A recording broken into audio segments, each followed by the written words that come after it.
네, 뭐 앉아서 인사를 드려도 되나요? 예, 저는 한겨레 신문에서 기자를 하고 있고요. 예, 이렇게 얼굴은 젊어 보이는데 기자한 지는 17년이 지났습니다. 네, 그래서 항상 강연을 할 때 제가 몇 살이냐고 물어보고 몇 년 차일 것 같냐고 하면은 보통 한 7, 8년 차일 것 같다고 하지만 17년 차라고 하면서 제 얼굴이 동안이라고 저는 항상 생각을 하는데요. 대학교 때부터 이런 얼굴이었어요. 예, 하여튼 그렇고요. 사실 이 자리에 제가 설 수 있을 만한 자격이 있는지 사실은 모르겠어요. 저는 실제로 이 짐바브웨에 가본 적도 없고 사자에 대해서 잘 모르고 그런데 어떻게 하다 보니까 이제 책을 번역을 하게 됐습니다. 당시에 이제 한국에 와서 기자 생활을 하고 있었는데 세실 사건이 터졌고, 근데 마침 그 저자인 브렌트 스타펠캄프가 트위터를 하고 있었어요. 그래서 그냥 뭐 기자의 어떤 직업적인 의무상 뭐 메시지를 보냈고, 그러다 보니까 서로 메일을 주고받으면서 기사를 쓰게 됐고, 그러고 한 1년 정도 있은 뒤에 제가 이제 한 지면을 맡으면서 한번 연재를 해보는 게 어떻겠느냐라고 해서 그때 호흡을 맞추면서 연재를 하게 됐죠. 그래서 그때 쓴 글과 함께 조금 더 원고를 보강하고 또 추가하고, 그 다음에 제가 좀 해제 글을 좀 넣어서 이번에 세실의 전설이라는 책을 내게 됐습니다. 그래서 오늘 제가 해드리는 말은 좀 사자에 대한 얘기보다는, 사자에 대한 얘기는 뭐 많이 있을 것 같아요, 인터넷에서도. 근데 좀 그 이면의 이야기들, 그런 얘기를 좀 중심으로 해보도록 하겠습니다. 이 사진이 저는 사실은 이 세실에 관한 가장 그 핵심적인 부분을 드러내는 사진인 것 같아요. 예. 우리가 처한 어떤 딜레마를 보여주는 사진이죠. 그래서 제가 세실의 전설을 번역하면서 가장 마음에 와닿았던 사진이 바로 이 사진, 이 철길이었습니다. 철길. 이게 왜 상징적인 사진이냐면은 이 사자가 있죠. 철길이 있고, 이 철길 안쪽으로는 황계국립공원이에요. 사자가 보호받을 수 있는 구역이고, 철길 바깥쪽으로는 국립공원 외지역, 사자가 보호받을 수 없고 사냥을 해도 괜찮은 구역인 거죠. 이 철길을 중심으로 한 나눠진 두 세계, 이게 바로 우리가 동물을 대하는 태도, 근대적인 어떤 한계를 보여주지 않을까 싶어서 저는 사실 이 철길이 가장 대표적인 사진이라고 봤습니다. 세실에 대한 간략한 소개를 하자면요, 뭐 책을 열심히 읽으신 분들은 이 부분은 잠깐 스킵을 하셔도 되고요. 뭐 짧게 말씀을 드리자면 세상에서 가장 유명한 사자죠. 아마 지금까지 나온 사자 중에 가장 유명한 사자고, 이름은 세실. 역설적이지만은 죽어서 유명해졌죠. 죽기 전까지는 짐바브웨에서만 조금 유명한 사자였어요. 왜냐하면 이 황계국립공원에 사파리 차량들이 많이 돌아다니는데 유난히 사진빨을 잘 받는 사자였대요. 그러니까 우리가 보통 이 사파리나 뭐 야생동물을 보러 가면, 저는 이제 고래 쪽에 좀 관심이 많아가지고 고래를 많이 보러 가는데 이렇게 포토제닉한 애들이 있어요. 사람들을 좀 좋아하는지 어쩌는지 몰라도 사람이 붙어서 이렇게 포즈도 한번 취해주고 이런 애들이 있어요. 예전에 제가 북극곰도 한번 그 야생에서 본 적이 있었는데, 걔도 이제 포토제닉 해가지고 너무 봐서 저는 너무 특종은 아니지만 여튼 건졌다 싶어가지고 계속 사진을 찍는데 30분이 되고 1시간이 지나도 얘가 안 가는 거예요. 하여튼 이 세실은 좀 사람에 대해서 무서움을 갖지 않는 애였죠. 그래서 사진빨을 잘 받는 사자였고요. 세실이 이 당시 그 주변 사람들에게 알려진 거는 2008년이라고 그래요. 황계국립공원 남쪽에 있는 구역에서 지금도 이제 연구를 하고 있는데, 옥스퍼드대 연구원들이 이제 사자 식별 작업을 하죠. 그래서 이제 콧수염 이런 걸로 이제 개체 식별을 하는데, 그때 이제 잡아가지고 얘는 몇 번 사자다, 한계국립공원의 몇 번 사자다, 그리고 이름은 세실, 이렇게 지은 거죠. 그렇게 해서 이제 그 세실이라는 이름이 지어졌고, 그 다음부터 짐바브웨에선 유명한 사자였는데, 자, 첫 번째 사진이 이제 뭐 세실하고 그의 친구 제리코가 있었죠. 그러다가 2015년 7월에 이제 그 사건이 일어나죠. 죽었죠, 세실이. 미국인 치과 의사가 몇천만 원을 주고 사냥 여행을 해서 죽여서 가져갔죠. 근데 다른 때 같았으면 별로 문제가 안 됐는데, 이상하게 이게 언론을 타게 되면서 세계적인 공분을 일으켜요. 그래서 이 아래 사진들 보면 미국에서 막 시위가 일어나죠. 그리고 아래 오른쪽 사진을 보면 이 세실을 죽인 치과 의사 팔머라는 아저씨 치과 병원이에요. 여기서 뭐 그 노숙 시위가 벌어지기도 하고, 이렇게 큰 물결로 있을지는 아무도 몰랐죠. 그래서 뭐 미국에서 뭐 사자를 이제 멸종위기종으로 지정하면서 이제 아예 외국에서 사냥하는 것도 금지를 시킬 정도였는데, 물론 이제 트럼프가 와가지고 다 바꿨어요. 하긴 했는데, 그런 일들이 있었고, 뭐 항공사들이 트로피를 운송을 거부한 일이 있었고, 이상하게 이제 세실의 죽음으로 인한 나비 효과로 인해서 엄청난 변화가 일어났죠. 그리고 오른쪽 위에 있는 사람은 이제 그 세실이 아니라 이제 그 월터 팔머, 그 치과 의사의 사냥 가이드가 이제 재판을 받기 전에 이제 그 이러고 하면서 기다리고 있는 모습이죠. 하여튼 이 세실의 죽음으로 인해서 많은 변화가 있었습니다. 그러면서 세실이 유명해졌고, 한국에서 세계 최초로 책까지 나왔죠. 네. 오늘 제가 하고 싶은 얘기는 좀 다른 얘기예요. 근데 지금까지 했던 얘기는 이제 아주 이제 당연한 얘기고요. 많이 했던 얘기고요. 이 그림이 무엇으로 보이나요? 좀 보셨죠? 네. 뭘로 보이시죠? 오리, 토끼, 예. 토끼라고 보이시는 분.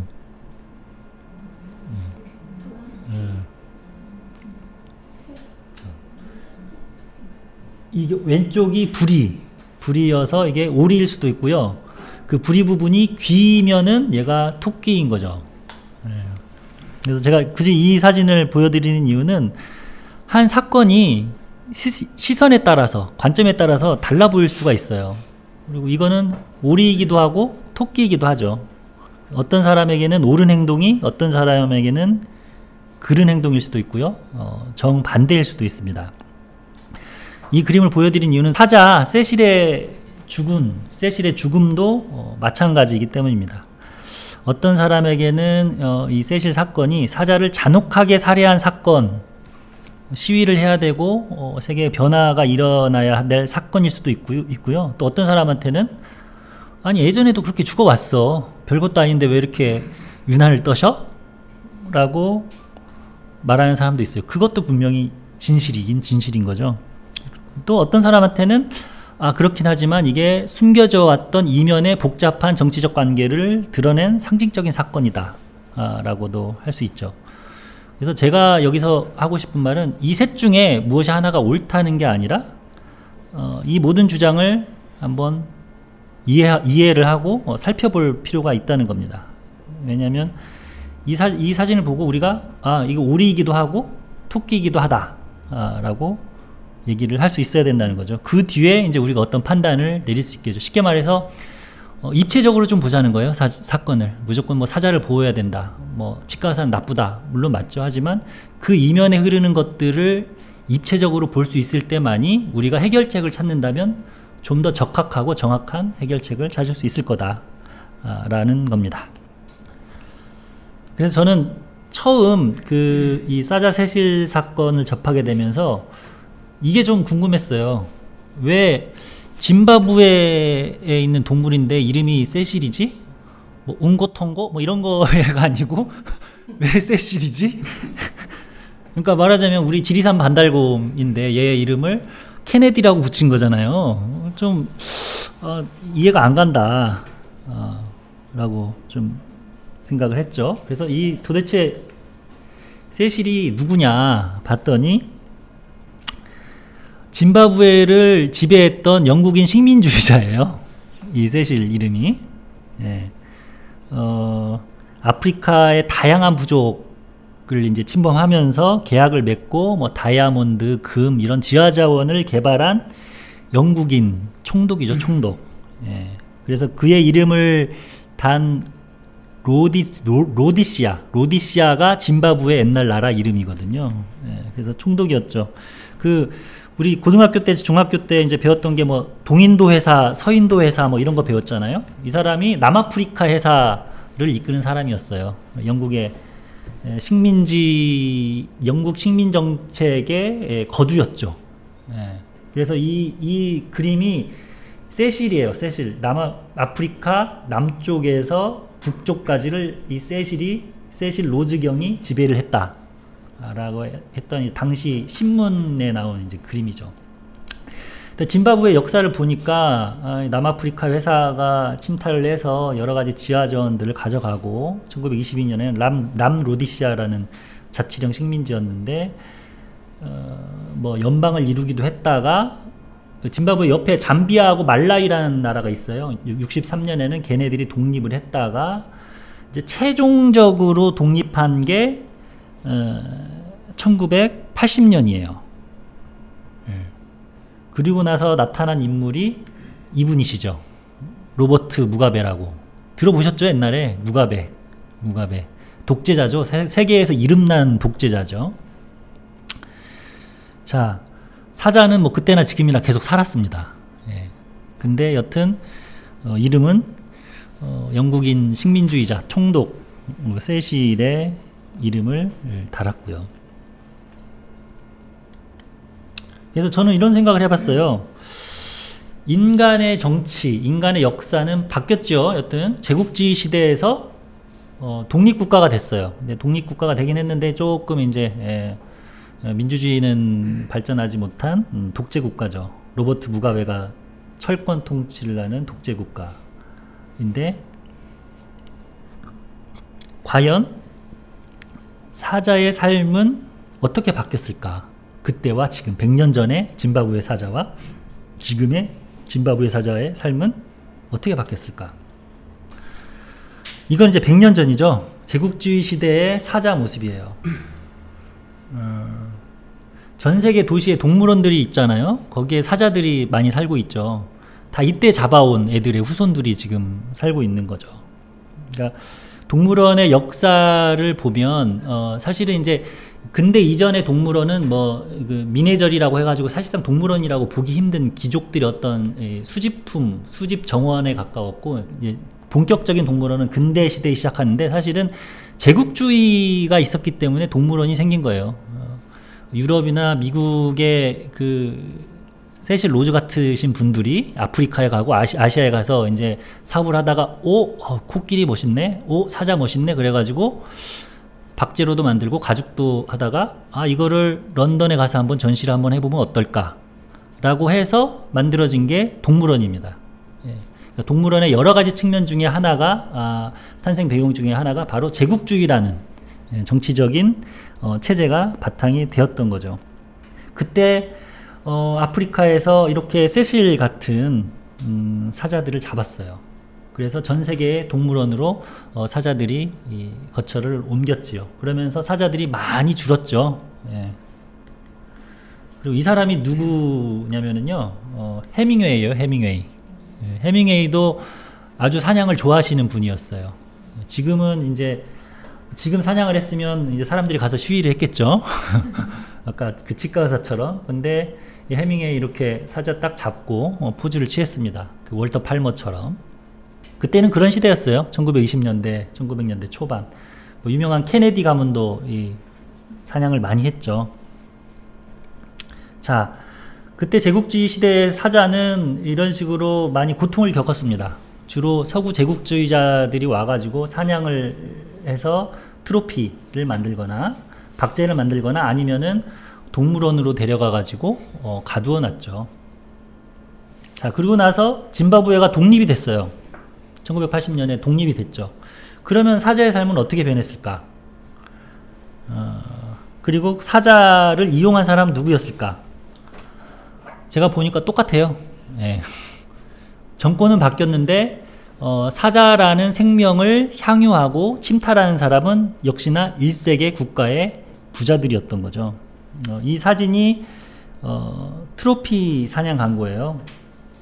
남아프리카 공화국으로 트로피 사냥을 가는 여행 패키지 광고입니다. 여행 패키지 광고인데 보시면은 3데이 호그 헌트 그래가지고 6마리까지 잡을 수 있어요. $995.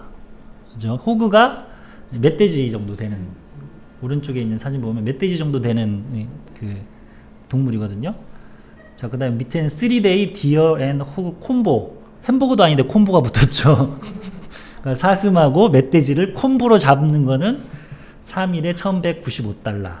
그리고 4일 멧돼지하고 사슴 콤보는 $1495. 지금도 이렇게 팔아요. 예. 그래서 그 세시를 잡은 월터 팔머도 참 억울하긴 할 거예요. 왜냐면 이 광고를 보고 좀 비싸요. 사자가 제일 비싸요. 이 트로피 사냥 중에. 예, 제일 비싼데 그거를 보고 가서 샀는데 이제 전 세계인의 공적이 됐으니까요. 그래서 사자 패키지가 짐바브웨에서 한 4천만 원 정도 해요. 한 마리 잡는데. 그리고 얼룩말 패키지가 한 140만 원. 얼룩말이 좀 많은가 봐요. 140만 원 정도 하는데 사자가 가장 비싸죠. 근데 이런 트로피 사냥이 다 합법적이에요. 아프리카에서는. 어떻게 하냐면은 정부가 책에도 나와 있지만 커터를 줍니다. 올해 사자는 50마리 커터를 줍니다. 50마리를 잡을 수 있다. 그러면 그 커터를 여행사들이 사요. 그러면 여행사들이 그걸 산 뒤에 패키지로 해가지고 미국의 치과의사한테 파는 거죠.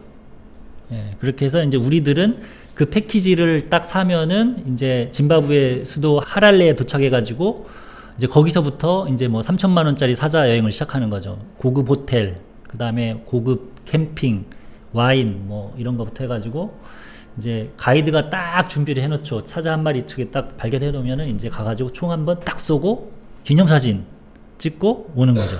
예, 그게 이제 3천만 원, 4천만 원 받는. 예. 그래서 구글에서 뭐 라이언 트로피 헌팅 치면 이렇게 많은 기념사진들이 나와요. 예, 구글 이미지에서 제가 한번 쳐봤거든요. 예, 다들 이렇게 하고 있었던 거죠. 근데 그건 아시죠? 그러니까 왜 특히 사자가 비싸고 인기 있는 이유가 이 트로피, 그러니까 머리를 잘라가지고 이 목에다 걸어놓기 가장 좋아요, 이게.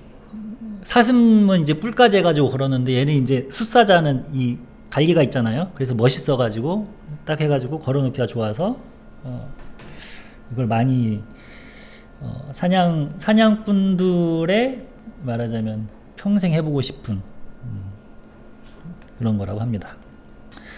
근데 그 정부가 이렇게 그 트로피 헌팅 쿼터를 파는 이유가 일단 경제적인 효과가 있어서 그래요. 예.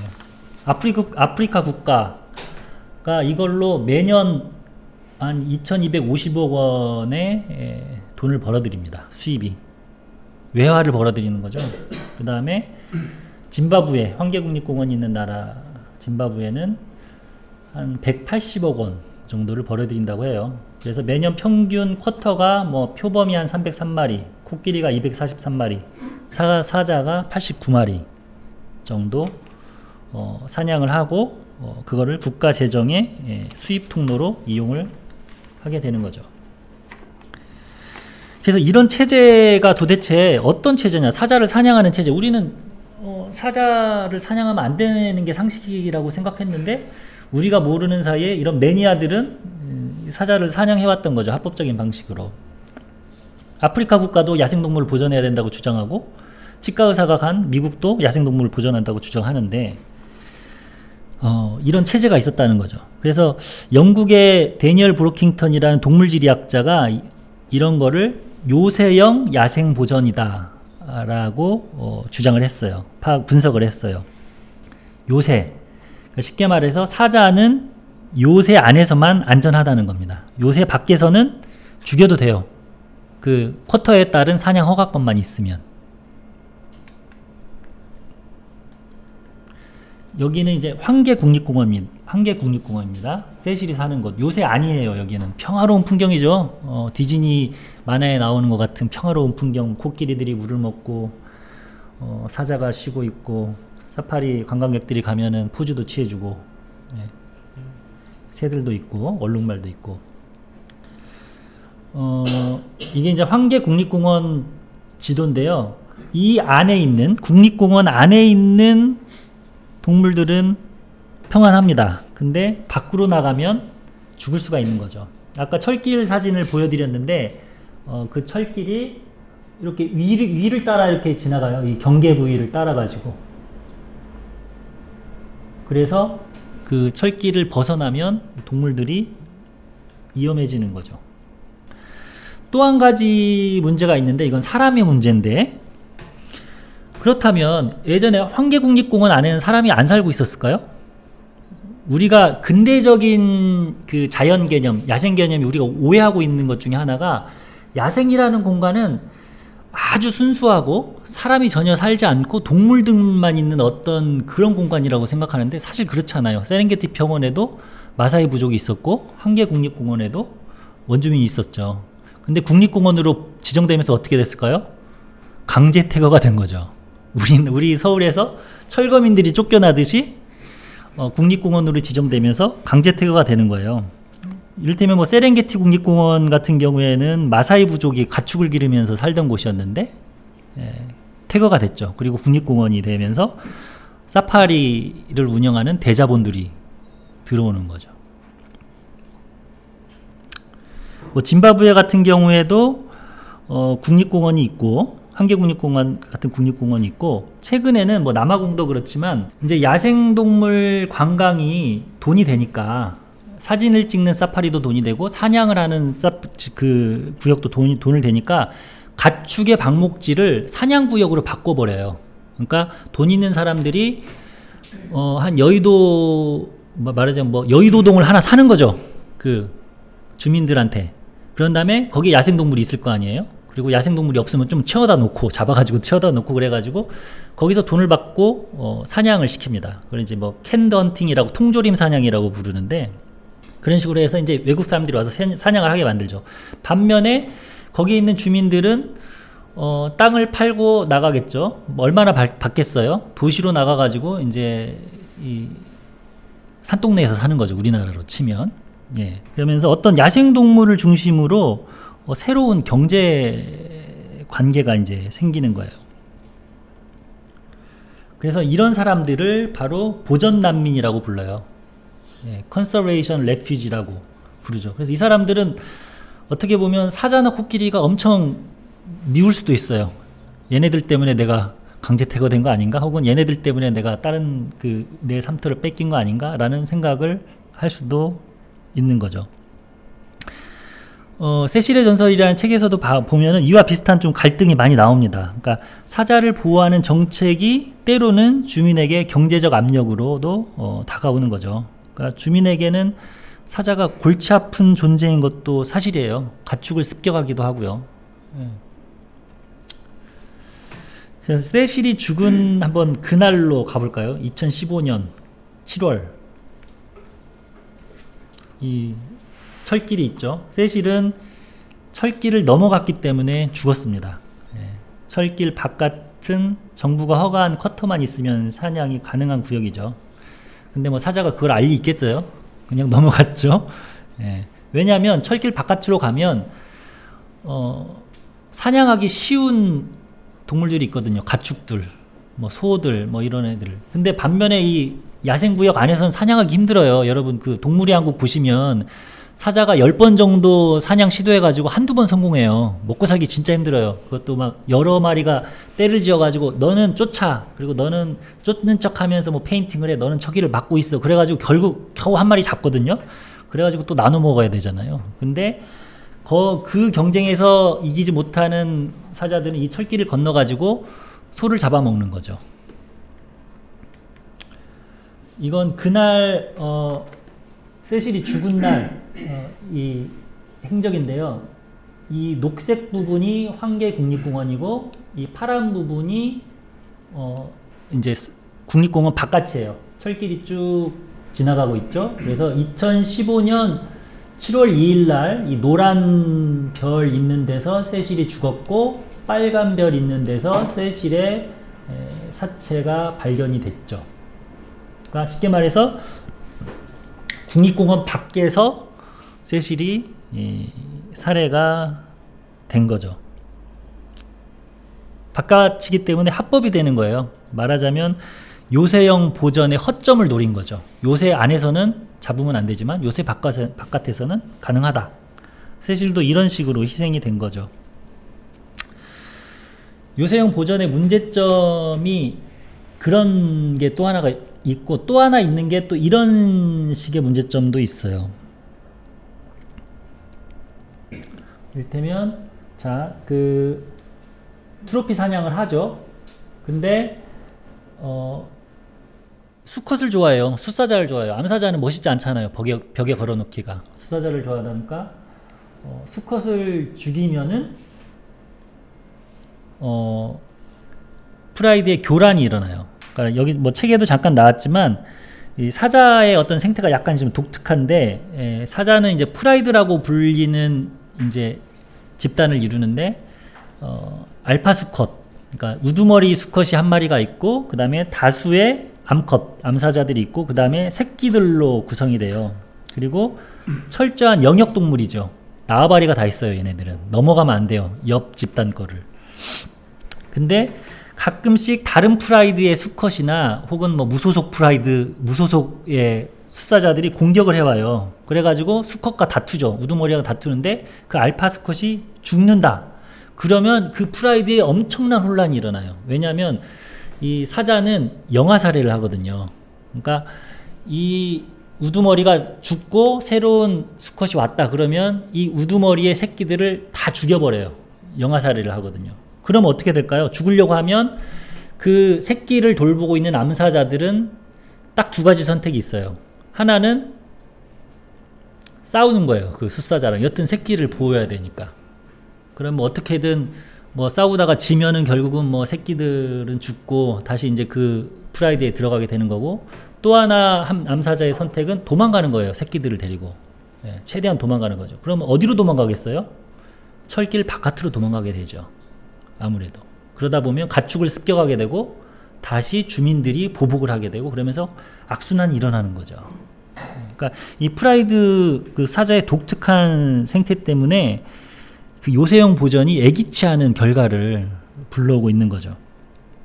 네, 저는 사실은 그 책 중에서 가장 인상 깊은 스토리였어요. 그 김방패 사자 수호단이라고, 이제 브렌트 스타펠캄프가 이제 계속 그 옥스퍼드대 그 와일드 크루 소속으로 계속 이제 사자를 보존하다 보니까 이게 단순한 문제가 아닌 거예요. 이게 사자가 사실은 주민들을 습격하기도 하고, 그런데 주민들은 또 사자를 잘 모르니까 우리가 막 멧돼지 막 싫어해가지고 막 멧돼지 막 잡잖아요. 그런 것처럼 막 사자를 악의 축으로 생각해가지고 막 또 사자에게 막 복수를 하고 막 이러니까 그게 아니다. 그래서 일단 주민들에게 제대로 된 사자 정보를 알려줘야겠다. 그래서 주민들을 규합해서 사자에 대해서 교육을 하죠. 사자가 절대 사람을 먼저 공격하지 않는다. 그리고 당신네 가축을 습격하는 것은 오히려 이 한계국립공원에서 무분별한 불법 사냥이 있거나 그런 문제점들이 있기 때문에 결국 이쪽으로 문제가 오는 거다.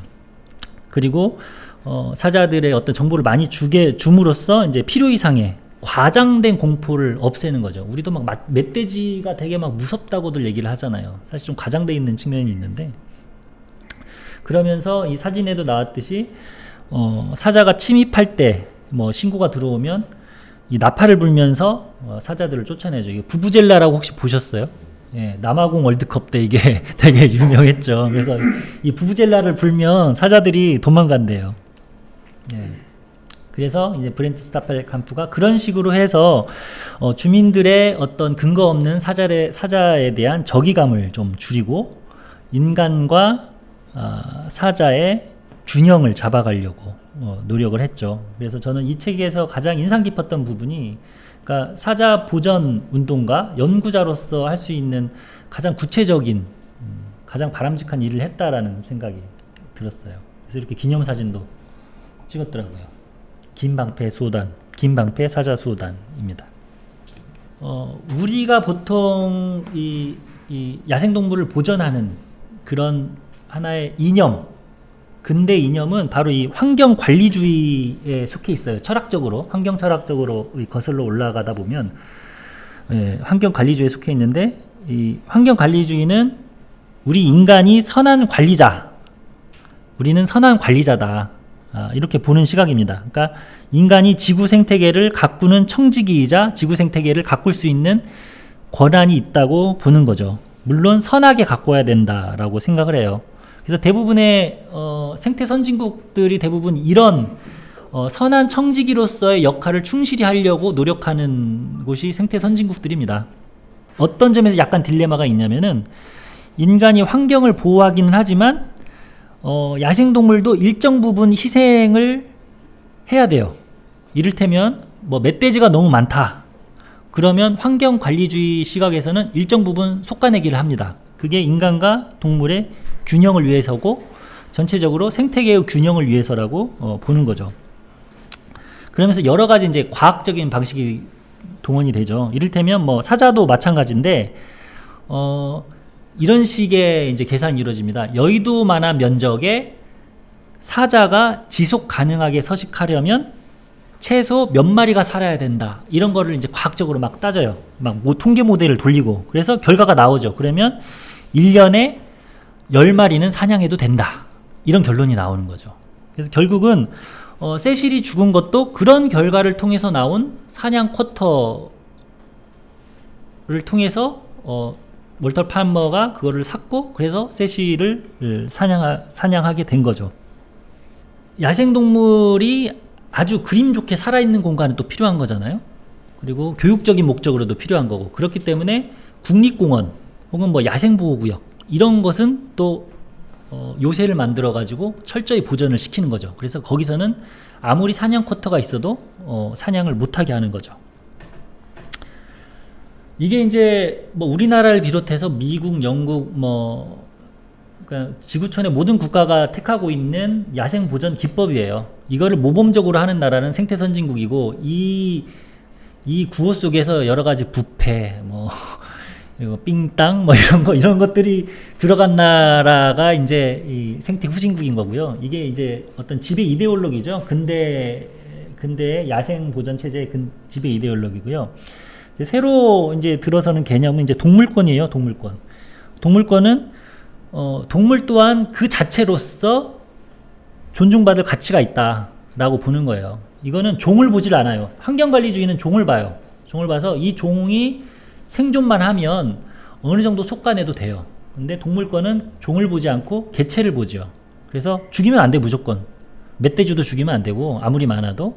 사자도 국가의 이득이 된다고 하더라도 죽이면 안 되는 거죠. 사냥으로 인해 죽었다면은, 이게 불법만 아니라면 환경관리주의 입장에서는 아무런 문제가 없습니다. 뭐 이렇게 비유를 저는 하기도 하는데, 이게 어떤 거냐면, 우리 옛날 얘기 보면 깊은 강에 이무기가 살잖아요. 그래서 이무기가 1년에 뭐 처녀 2명을 갖다 바쳐라, 그래야 마을에 평화가 온다. 그거랑 사실 비슷한 거예요. 왜냐하면 짐바브웨라는 나라에서는 1년에 사자 50마리를 갖다 바쳐야 돈이 그만큼 들어오고 또 환계국립공원을 보전할 수 있는 거거든요. 없어요. 뭐가 옳은지를 모르겠어요. 그 개체의 생명도 아주 중요한데, 여러분의 생각은 좀 어떠신지 궁금합니다. 서구 부자들한테 돈을 받고서라도 보존을 하는 게 이득일까? 아니면 그렇지 않고 100% 보존을 하는 게 이득일까? 좀 궁금합니다. 마지막으로 이제 사자가 걸어가는 뒷모습인데요. 브렌트 스타펠 감프가 찍은 사진입니다. 한 사람의 죽음이 한 세계의 소멸과도 같다라고 이제 질 들레즈라는 철학자가 얘기를 했는데, 저는 그런 생각을 해봐요. 세실이 죽었는데 한 마리 사자의 죽음이기도 했지만, 우리 이 책에서 봤듯이 그런 많은 어떤 경험과 고통, 그 다음에 뭐 사랑, 뭐 왕국의 재건가, 뭐 이런 것들 아주 다양한 스토리, 가치 있는 실존이 있었거든요. 어떻게 보면 사자 한 마리가 죽은 거지만, 세실 한 마리가 죽은 거지만 한 세계가 소멸한 것이기도 하죠. 바로 우리가 보호해야 되지 않나. 그리고 이런 세실의 전설이라는 책을 통해서 우리가 그 세계를 기억해야 되지 않을까 라는 그 생각이 많이 들었습니다. 네, 여기까지 마치도록 하겠습니다.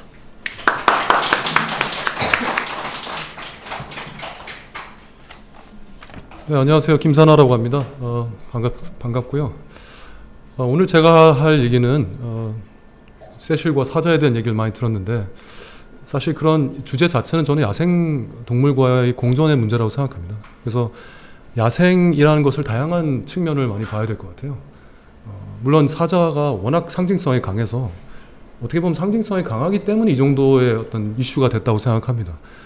그깟 어떤 취미 활동을 위해서 저렇게 밀림의 왕을 죽일 수 있나 하는 그 불일치가 사람을 정말 분노케 한 거죠. 어쨌든 그래서 제 주제는 이렇게 보신 바와 같이 야생동물 진정한 타자와의 공존이 되겠습니다. 저는 원래 그 인도네시아 저도 일종의 국립공원이죠. 구능 할리문 국립공원이라는 데서 영장류를 연구했었는데, 지금보다 한창 젊었을 때 시절이고요. 그 정글 안에 어떤 아름다운 모습을 보여드리고 싶어서입니다. 우리가 야생을 말할 때는 야생 동물만을 절대로 보면 안 됩니다. 야생 동물은 서식지와 불가분의 관계에 있고, 서식지가 어떻게 보면 먼저 보존되어야 당연히 야생 동물이 살 수 있잖아요. 일단 그런 거에 대한 감을 더 키우자는 의미에서 가장 정글스러워 보이는 장면으로 골랐고, 제가 여기서 어떤 연구를 했는데, 제가 찾고자 하는 동물은 무엇이었냐 하면 어떤 그 영장류였는데, 이런 그 몇 가지 단서를, 나뭇잎의 흔들림이라든가 바스락거리는 소리라든가 이런 단서를 가지고 이제 찾아야 되는 게 야생동물이죠. 그만큼 사실 만나기 굉장히 어려운 존재입니다. 그래서 어느 정도 이제 필드에서 이런 경험이 생기다 보면 이 기술이 좋아지고, 그때부터 야생동물이 숨어있던 것도 이제 포착한 능력이 생기기도 합니다. 그래서 이런 사진과 같이 이렇게 포착이 됩니다. 여러분 포착되셨나요? 좀 안 되실 수도 있습니다. 당연히 좀 애매한 사진 제가 일부러 골라왔겠죠, 여기서. 근데 보시면 저 중간에 여기 있는 거죠. 여기 3마리가 앉아 있습니다. 예. 이게 좀 실루엣이라서 아마 나중에 조명이만 끄면 더 잘 보일 텐데, 제가 이걸 보여드린 가장 중요한 이유는 야생동물과 기가 막히게 운이 좋으면 이 정도로 만나는 겁니다. 물론 모든 야생동물과 그런 건 아니에요. 근데 우리가 좀 많이 보고자 하는 그런 동물일수록 이 정도 보이는 것도 진짜 운이 좋은 날인 것이고, 자기가 관찰의 실력이 발달했을 때 이 정도의 이제 성과가 나타나게 되는 거죠. 근데 이제 이 동물 입장에서는 이제 좀 분명히 드러날 텐데, 어떻죠? 저를 보자마자 이제 너냐 나는 간다의 자세를 취하고 있습니다. 왜냐면 얘는 뭐 아예 궁금하지 않지는 않습니다, 우리가. 하지만 더 이상 머물 이유는 없어요. 근데 영장류는 사실 좀 머무는 경향이 없지는 않습니다. 왜냐면 그 궁금증이 있거든요, 우리처럼. 근데 그것 때문에 좀 죽기도 한다 그래요. 뭔지 한번 봤다가 딱 맞고 하니까.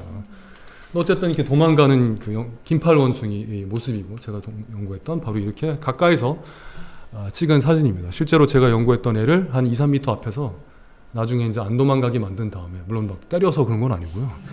잘 그냥 쫓아다녀서 이렇게 한 겁니다. 너무 아름다운 동물이죠. 근데 이거는 굉장히 예외적 상황입니다. 제가 어떻게 보면 훈련을 시킨 거죠. 이게 현재 학계에서는 받아들여지고 있는 방법이긴 하지만 단점이 없지는 않습니다.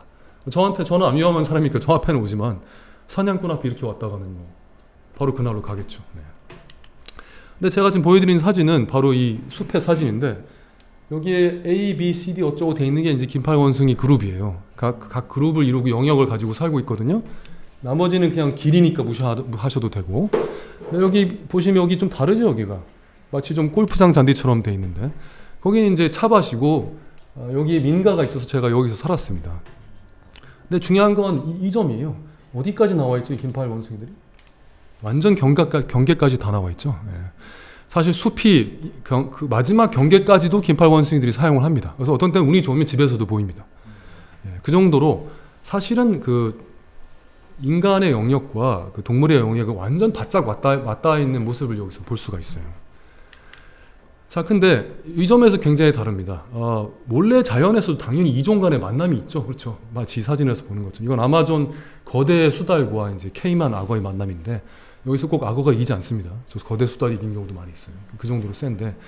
그래서 중요한 건 원래 자연에서는 만남이 이루어져도 서식지 안에서 두 개체가 만나는 거예요. 또는 여러 개체가 만나는 거예요. 근데 희한하게 인간은 자기만 사는 세상을 만들어 놓은 거예요. 이런 건 없어요. 자연계에서 그게 굉장히 특이한 현상이에요. 어떤 우점하는 종이 있을 수는 있는 거예요. 숲에서. 되게 많은 종이 그 개체 수가 많아서 굉장히 성공한 종이 있을 수 있는데 인간처럼 다 몰아내고 자기 세상만 만들어서 그래서 거기서 갑자기 되게 이상한 만남이 벌어지는 거. 그거는 굉장히 기이한 현상입니다. 지구 자연적 역사로 봤을 때. 그래서 우리하고 동물이 만났을 때가 이제 문제가 되는 거예요. 물론 다른 동물끼리 만나도 서로 포식하고 피식도 하고 싸우기도 하고 합니다만 동물과 우리가 어떻게 관계를 가질 수 있는 것인가. 이게 정말 우리의 화두라고 볼 수 있겠죠. 그래서 동물과 이렇게 만나면 사실은 동물과 인간이 게다가 좀 큰 동물과 만나면 서로가 서로를 이렇게 이상하게 봅니다. 저건 뭐지 하고요. 진짜로 만남이 있을 때 동물하고 서로 그거가 소통될 때가 재밌습니다. 둘 다 저건 뭐지 하고 있는 게 딱 느껴질 때. 사실 그런 상황이에요. 우리가 보통의 만남은 그래서 그런 약간 평등한 관계, 대칭적 관계라고 볼 수가 있습니다. 원래 야생동물과의 만남이라고 하는 것은. 자, 근데 현대 사회에 와서 이런 게 많이 달라졌죠. 인간이 살고 있는 이 세계가 모던화되고 현대화되고 되면서 지구에 점점 더 많은 면적을 차지하고 더 도시화가 되면서 이제 동물에 대한 이미지나 정체성이나 부여하는 게 많이 달라졌습니다. 그래서 존 버거라는 철학자는 특히 현대에 와서 사람들이 동물을 소비하는 또는 인식하는 방식이 동물을 축소시킨다. Reduction of the animal이라고 표현을 해요. 그래서 이런 식으로 이 그림은 이제 잘 알려진 그 베아트리체 포터의 고슴도치 캐릭터의 사진인데 가족 또는 구경거리로서 패밀리 또는 스펙테클러서 축소화시켰다. 그래서 동물을 그 물리적 또는 문화적 주변부화 또는 외소화시킨 존재로 지금 우리는 받아들이고 있다. 이렇게 얘기를 합니다. 좀 더 쉬운 말로 하면 동물을 그만큼 별거 아닌 걸로 약간 추락시켰다 이겁니다. 그래서 보면 뭐 디즈니 캐릭터도 그렇고 점점점 더 그냥 마치 그냥 캐릭터를 위해서 존재하는 것처럼 동물이. 그래서 그냥 귀여우면 인기 많고 안 귀여우면 못생기면 못생겼다고 또 세계에서 가장 못생긴 뭐 10가지 중에 올라가기도 하고 막 하여튼 그런 식으로 이상하게 소비가 되고 있는 걸 여러분도 아실 겁니다. 그럼 마스코트도 예외가 아닙니다. 근데 여러분 아시는지 모르겠지만 우리나라는 자국에서 멸종한 동물을 올림픽 마스코트로 사용한 유일한 나라입니다. 여러분은 그걸 아시는지 모르겠어요. 그것도 2번이나 한 유일한 나라입니다. 더 황당한 건 그것을 했다는 사실을 모릅니다. 근데 그보다 더 황당한 건 알려줘도 굉장히 당당해요. 그냥 뭐 그래도 되는 거 아니냐 식으로. 근데 여러분 정말 괜찮다고 생각해서 다른 나라들은요 자국에서 존재하는 동물을 썼거나 가축을 썼거나 상상의 동물을 썼어요. 우리나라는 버젓이 다 죽여놓고서 그거를 위한 동물을 썼습니다. 근데 사실은 이 호랑이가 남아있어요. 어디 남아있냐면 중국과 북한과 러시아 접경지대에 남아있습니다. 아무르 호랑이라고. 유전자 분석해보니까 똑같아요. 한국 호랑이랑. 그래서 사실 그게 한국 호랑이이기 때문에 없다고는 할 수는 없겠죠. 자국이 없을 뿐이지. 우리나라에서는 1921년 경주 대덕산에서 마지막으로 죽었습니다. 그것도 이제 일본 학자에 의해서 결국 정리가 된 것인데 근데 여러분 생각해 보세요. 만약 우리나라 꽃이 상징이 무궁화인데 국내에 한 송이도 없다면 괜찮으세요 정말? 그렇게 상징성이라고 말하는 것이 아까 전에 어떤 축소시켰다고 했는데 축소 정도가 아니라 폐기, 소멸시킨 거랑 같은 거죠. 거의 이렇게 되면. 그러다 보니까 우리가 동물을 생각하는 방식, 인식하는 방식이 이렇게 되다 보니까 당연히 살아있는 동물 만나면 깜짝 놀라는 거죠. 그래서 굉장히 여러 문화적인 것에서도 출발을 사실 해야 됩니다. 근데 여러분 우리가 생각하면 위험한 동물인데 호랑이 뭐 있으면 좋겠지만 상징을 하면 좋겠죠. 근데 어떻게 있어요? 있잖아요 세상에. 바로 여기 인도에 또는 뭐 수마트라에. 이 점이 굉장히 다릅니다. 물론 여기도 다 문제가 많습니다. 그것 때문에 아까 남정 기자님 말씀하신 것처럼 환계국립공원에서도 여러 가지 뭐 주민과의 갈등도 문제도 있고 인도도 다 많이 있어요. 근데 여기 보면 구경 났잖아요. 그렇죠? 이 사진에 보는 것처럼. 맨날 있는 일은 아닙니다. 하지만 여전히 인도에서는 갑자기 어느 날 아버님이 밤 산책하고 안 돌아오셨으면 호랑이? 라는 것이 아주 합리적 가설로 제기가 되고 있는 거죠. 어떤 때 실제로 맞고. 근데 만약 우리나라에서 그거 일어났다고 칩시다. 뭐 9.11 정도가 아니라 공수부대 투입했겠죠. 그리고 당연히 그거 국가에서 그거 처리 안 했다고 미리 방지 안 했다고 쌩 난리를 치고 있잖아요. 모든 나라 사람도 우리나라 같았으면 지구상에 호랑이 단 한 마리로 남아있겠습니까? 지구상에 그래도 한계국립공원에 여태까지 그 팔마가 죽이기 전에 세실이 있었다는 사실 아무리 아까 뭐 5천만 원을 내고 어쩌고 하더라도 인도에 남아있다는 사실, 수마트라에 남아있다는 사실은 그래도 사람들이 어느 가슴 한구석에서 그걸 받아들일 능력이 있기 때문이에요. 자기 생존 조건의 일부로서. 인도 두 번째 도시라고 한 뭄바이에는 시내에 실제로 무표범이 20마리가 살고 있습니다. 그래서 이렇게 크게 언론화됐었고 그 이유 중에 하나는 그 바로 옆에 국립공원이 있어요. 근데 옆에서 애들이 새 나가는데 사실 저렇게 뭐 이 정도로 막 아무렇게나 보이지는 않습니다. 사실은 이건 카메라 트랩을 설치해서 찍은 사진인데 제가 일부러 여러 가지 그 야생동물이 하고 공존하고 이것은 물론 공존이 평화로운 뭐 서로 악수하고 있는 공존은 아닐지 모릅니다만 여기 질문지 주신 것 중에 야생동물과 공존이 가능한가요?라고 묻는 분이 많으세요. 그 질문은 잘못된 질문이에요. 왜냐하면 공존하고 있습니다. 점점 공존의 조건이 어려워지고 있어서 그렇지. 점점 공존이 안 되고 있어서 그렇지. 공존은 하고 있고 세계 곳곳에서 공존하고 있고 뭄바이가 좋은 예입니다. 인도의 또 서부로 가봅시다. 뭄바이에서 좀 더 올라가면 있는 구자라주에 있는 기르가 있는데 거기에는 아시아의 유일한 사자가 남아있어요. 여러분 세실은 아프리카 사자고 다들 사자는 아프리카에만 있다고 생각하는데 사실은 인도 전역에 원래 있었고 중동에 다 있었습니다. 이라크 뭐 시리아에 다 있었고 근데 이제 남아있는 곳이 인도의 기르 지방이라고 있는 밖에 없고 거기에 있는데 거기에도 사실 이 그림에서 보는 바와 같이 가축을 저렇게 공격을 합니다. 거기에도 아까 그 한계 국립공원에서 쫓겨난 사람들처럼 거기에도 쫓겨난 말라가족이 있어요. 근데 어쨌든 거기서 그들이 불쌍하게 쫓겨났지만 현재 이 기르 국립공원도 주변에 이런 그 가축에 잡아먹히는 사건이 있지만 어쨌든 간에 어렵사리 유지가 되고 있는 상황입니다. 뭐 도시로 와볼까요? 런던에 지금 여우가 굉장히 많아졌는데 물론 이거는 좀 진짜인지 잘 모르겠어요. 저 솔직히 어쩌면 진짜일 수도 있다는 생각이 드는데 ATM기 앞에 줄을 섰네요 제가. 근데 저도 뭐 런던에서 좀 있어봤는데 밤에 시끄러워서 나가보면 여우예요. 그냥 게다가 머리가 좋으니까 쓰레기통을 보통 잘 뒤지기는 게 아닙니다. 우리가 막 온갖 방류를 해놔도 다 없애고 그래서 막 딱 눈 맞춥니다. 그냥 여우랑.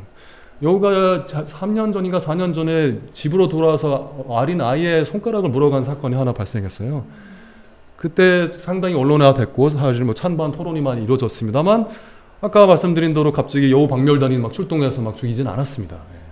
지금도 토론은 계속되고 있습니다만 그런 식으로 어쨌든 사회들이 각각 다르게 반응하고 있다는 사실을 여러분께 알려드립니다. 남아공 케이프타운의 도심 개코 원숭이 굉장히 큰 문제예요. 이 개코 원숭이들은 350년 동안 케이프타운에서 같이 살았고 심합니다. 그리고 쇼핑하면 막 와서 그냥 막 뺏어가요. 저는 최근에 태국에 갔다 오는데 제가 제 처랑 올라가다가 2마리의 마카크 원숭이가 한 마리가 달려든 정도가 아니라 거의 미식 축구 태클을 했어요. 그 제 처한테. 그래서 제가 걔를 차려고 발로 차고 그래서 제 처는 넘어지고 막 엉덩이에 피멍 들었어요.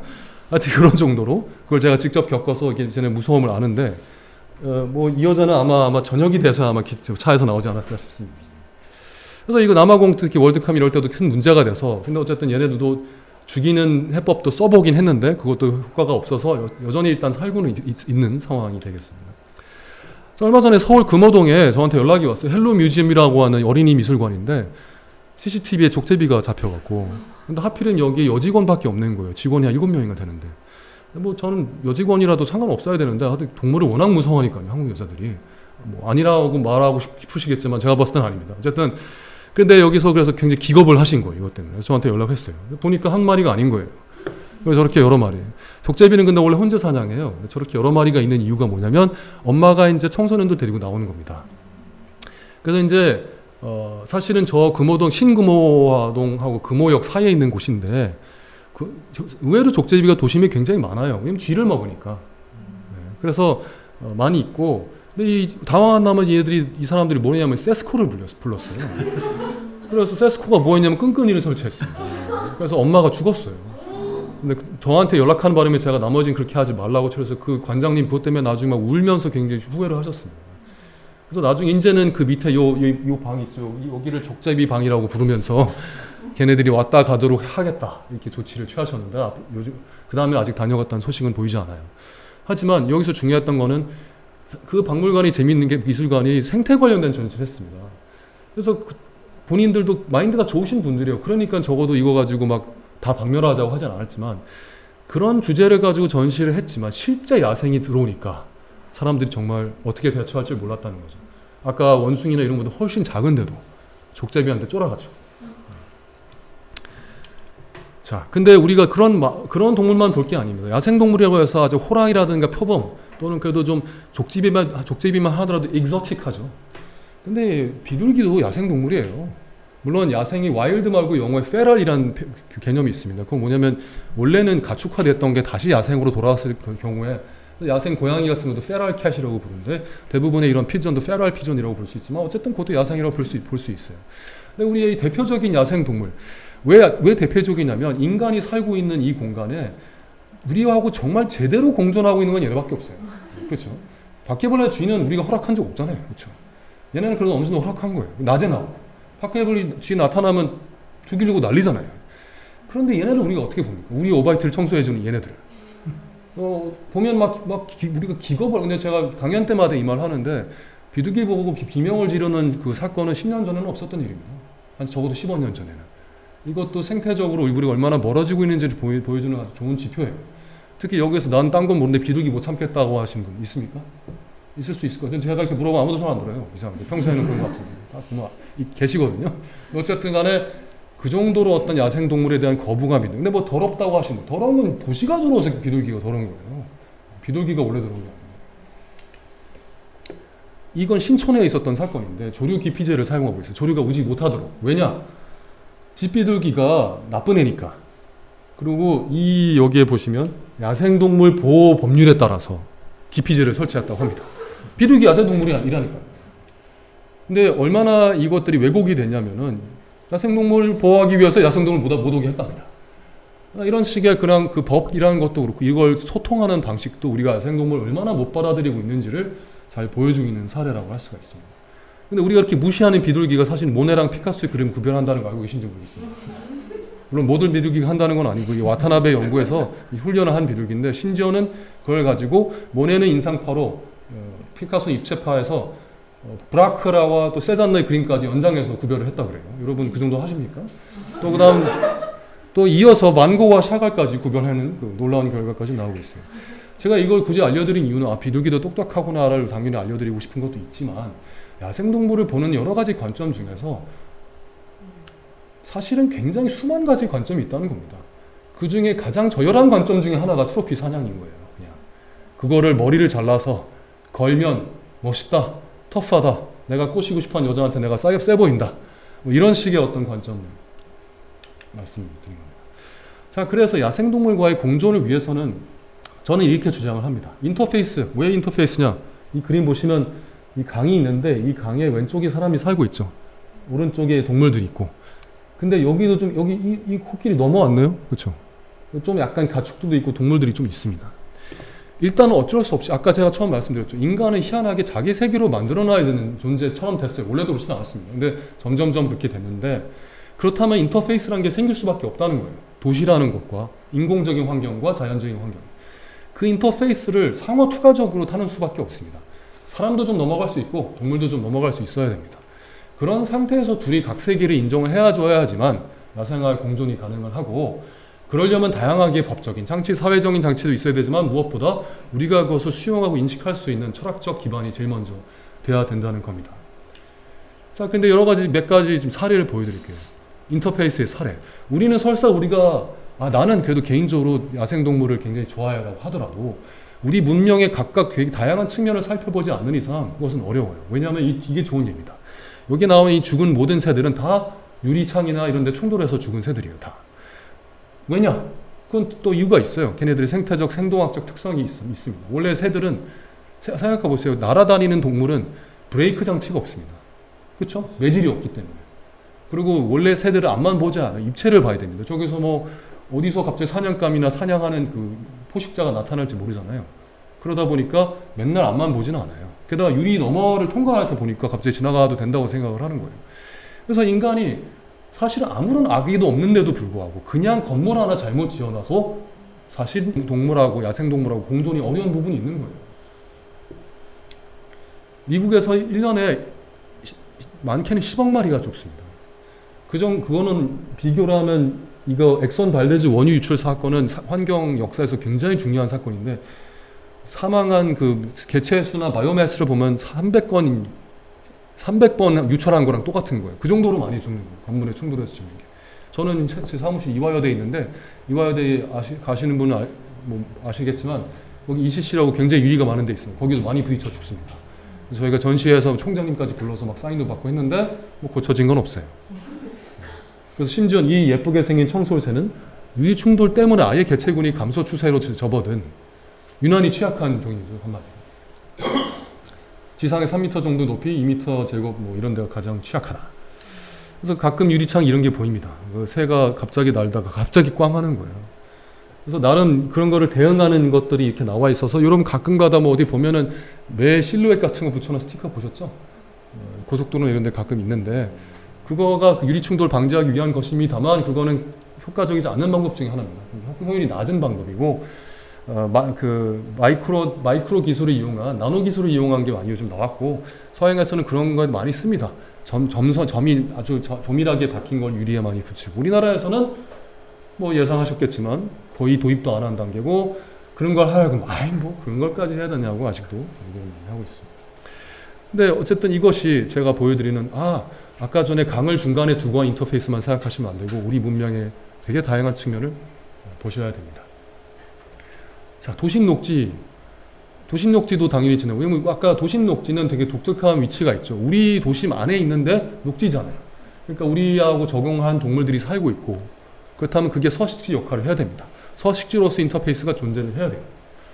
이 다음이나 구글 지도에서 지도를 보면 이 녹색으로 표시된 이런 공원들 그러면 어떤다 한번 저기 한번 시로 가볼까? 라고 하면 녹색이 아닙니다. 우리가 녹색이라고 하는데 가면 다 포장되어 있는 경우가 많아요. 굉장히 어렵사리 녹색으로 이 공간들은요 도심 개발에서 진짜 기적적으로 녹지가 남아있게끔 그래도 허용이 된 공간이에요. 거기를 다 포장을 합니다. 왜? 그러면 물어보면은 뭐 걷기 편해야 되고 뭐 그런 거 하는 사람들한테 물어보면 마치 자연은 가만 놔두면 무슨 자기 앞가림 못하는 어린애 취급을 하더라고요. 자연을. 거기도 어느 정도는 다 알아서 자연이란 게 토양도 단단해지고 하는 건데 게다가 이제 이런 녹지가 없을 뿐 아니라 이게 있잖아요. 이게 뭐 보기 싫은 추한 몸독장들 다 봐야 되잖아요. 그리고 왜 헬스장 주인들은 나와서 시위를 안 하죠? 저거는 다 헬스장에서 해야 되는데 어렵게 마련한 녹지 공간이 서식지로서의 인터페이스는 없고 저런 걸로 굉장히 많이 할애가 되어 있습니다. 게다가 거기 있는 조경은요, 거기는 자연은 조경이에요. 우리나라는요, 여기 조경학과 계신 분 계신지 모르겠는데 조경이 우리나라를 잡고 있는 이상 우리나라는 희망이 없습니다. 자연을 조경이 다 점령하고 있어요. 근데 조경은 영어로 랜드스케이프 아키텍처예요. 경관을 조각하는. 게다가 우리나라 자생종 이런 것을 하나도 심지를 않고 다 인공적으로 그것도 어떻게 하면 벌레가 안고 있는지를 다 연구해서 육종한 종들만 다 재배해서 저기다 꼽아줍니다. 게다가 이렇게 다듬어놔요. 그러면 자연에 대해서 잘 모르시는 분들 그래도 여기 뭐가 좀 있네. 거의 없는 거랑 같아요. 그냥. 거의 없는 거. 특히 맨날 저희들 신는 회양목, 비비추, 맹문동 누구의 먹이도 될 수 없는 식물들입니다. 근데 그런 걸로 다 해서 아파트에다 그런 거 심어놓으면 그래야 뭐 목이 없다는 둥 이러면 사람들이 좋아하잖아요. 당연히 그러니까 야생동물이 살 수가 없는 거예요. 근데 야생동물 그나마 살면 또 뭐가 있죠? 이런 게 또 있어요. 소위 지지직이라고 부르는데 그래서 가면은 이제 곤충들을 죽이기 위해서 설치해 놓은 것입니다. 그래서 우리나라는 공원을 거닐면서 하는 경험이 지지직 한 마리, 지지직 두 마리, 지지직 세 마리. 생명에 대한 야생동물과의 공존에 대한 감이 생기겠습니까? 살상의 소리를 들으면서 이 밤이 좋다고 하는. 자, 이거 실제로 무늬만 공존이 예를 들어볼게요. 안양천에 저 구로구 사는데 이거는 안양구청 소속입니다. 안양천변의 실개천, 이름도 실개천 생태공원이에요. 어딜 봐서 생태라고 생각되십니까? 물론 겨울에 간 겁니다만.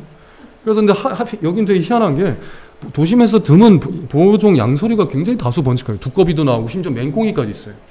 그래서 저희가 갔어요. 거기에 뭐냐면 모니터링을 정기적으로 하고 있는 청소년들이 있어요. 저희 지도하는 그룹이 있는데 여기에 맹꽁이 많이 나온다서 같이 갔습니다. 아이고. 그랬더니 저한테 보여주던 여기에 제일 많이 있답니다. 왜 저기에 제일 많이인 줄 아세요? 저 하수구가 가장 물이 있기 때문에 언제나. 여기 있는 물은 다 성계천처럼 수돗물을 틀어놓은 거예요. 사실 구가. 자연적으로 한 게 아니고 다 인공적으로 조성한 것이기 때문에 그래서 구에서 수돗물 잠궈버리면 아무것도 없기 때문에 여기 있는 거예요. 근데 얘네들도 다 어린애들이 이 사람은 안 어렸지만 다들 중학생이고 그래서 사실은 여러분 베이스라인 쉬프팅 신드롬이라고 들어보셨는지 모르겠는데 나이가 젊었을 때 처음 보는 세상이 자기의 기준이 된다는 거예요. 그래서 점점 제가 봤을 때 완전 망가져 있는데 세상 원래 이런 거 아니라고 생각한다는 겁니다. 그래서 베이스라인이 계속 움직인다는 어떤 신드롬인데 얘네들이 이런 걸 많이 봐서 그런지 약간 여기에 많이 살아요. 저 같은 막 야 이게 서식지야? 라고 말해야 되는 건데 누가 하수구에서 있는 걸 서식지로 봅니까? 근데 애들이 그것도 저는 안타까웠어요. 이게 가슴이 아팠어요. 애들이 그걸 큰 문제의식을 얻고 약간은 문제의식이 있는데 게다가 여기 이제 그 수돗물 잠가놔서 없고 게다가 여기 식생이 아무것도 없잖아요. 여기 뭐 사람들 맨날 다니는 곳이고 제가 여기 게다가 제일 많았던 그 연못인데 여기 이렇게 지푸라기를 덮어버렸더라고요. 안에를 다 깎아놓고서.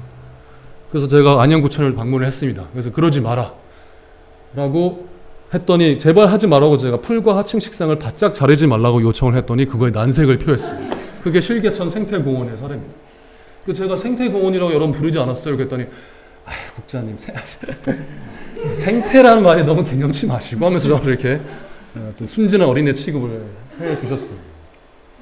근데 여기서 중요한 건 이 안양천변의 그 천변공원에 굉장히 넓은 공간이에요. 이 실개천 생태공원 제가 봤을 때 1%도 안 되는 공간이에요. 그 하천이라고 하는 자연 요소 옆에 공원이 거기 거의 1%도 안 되는 면적이 주어진 게 실개천 생태공원인데 거기에 잔디를 바짝 깎지 말라달라는 거에 대한 난색을 표한 겁니다.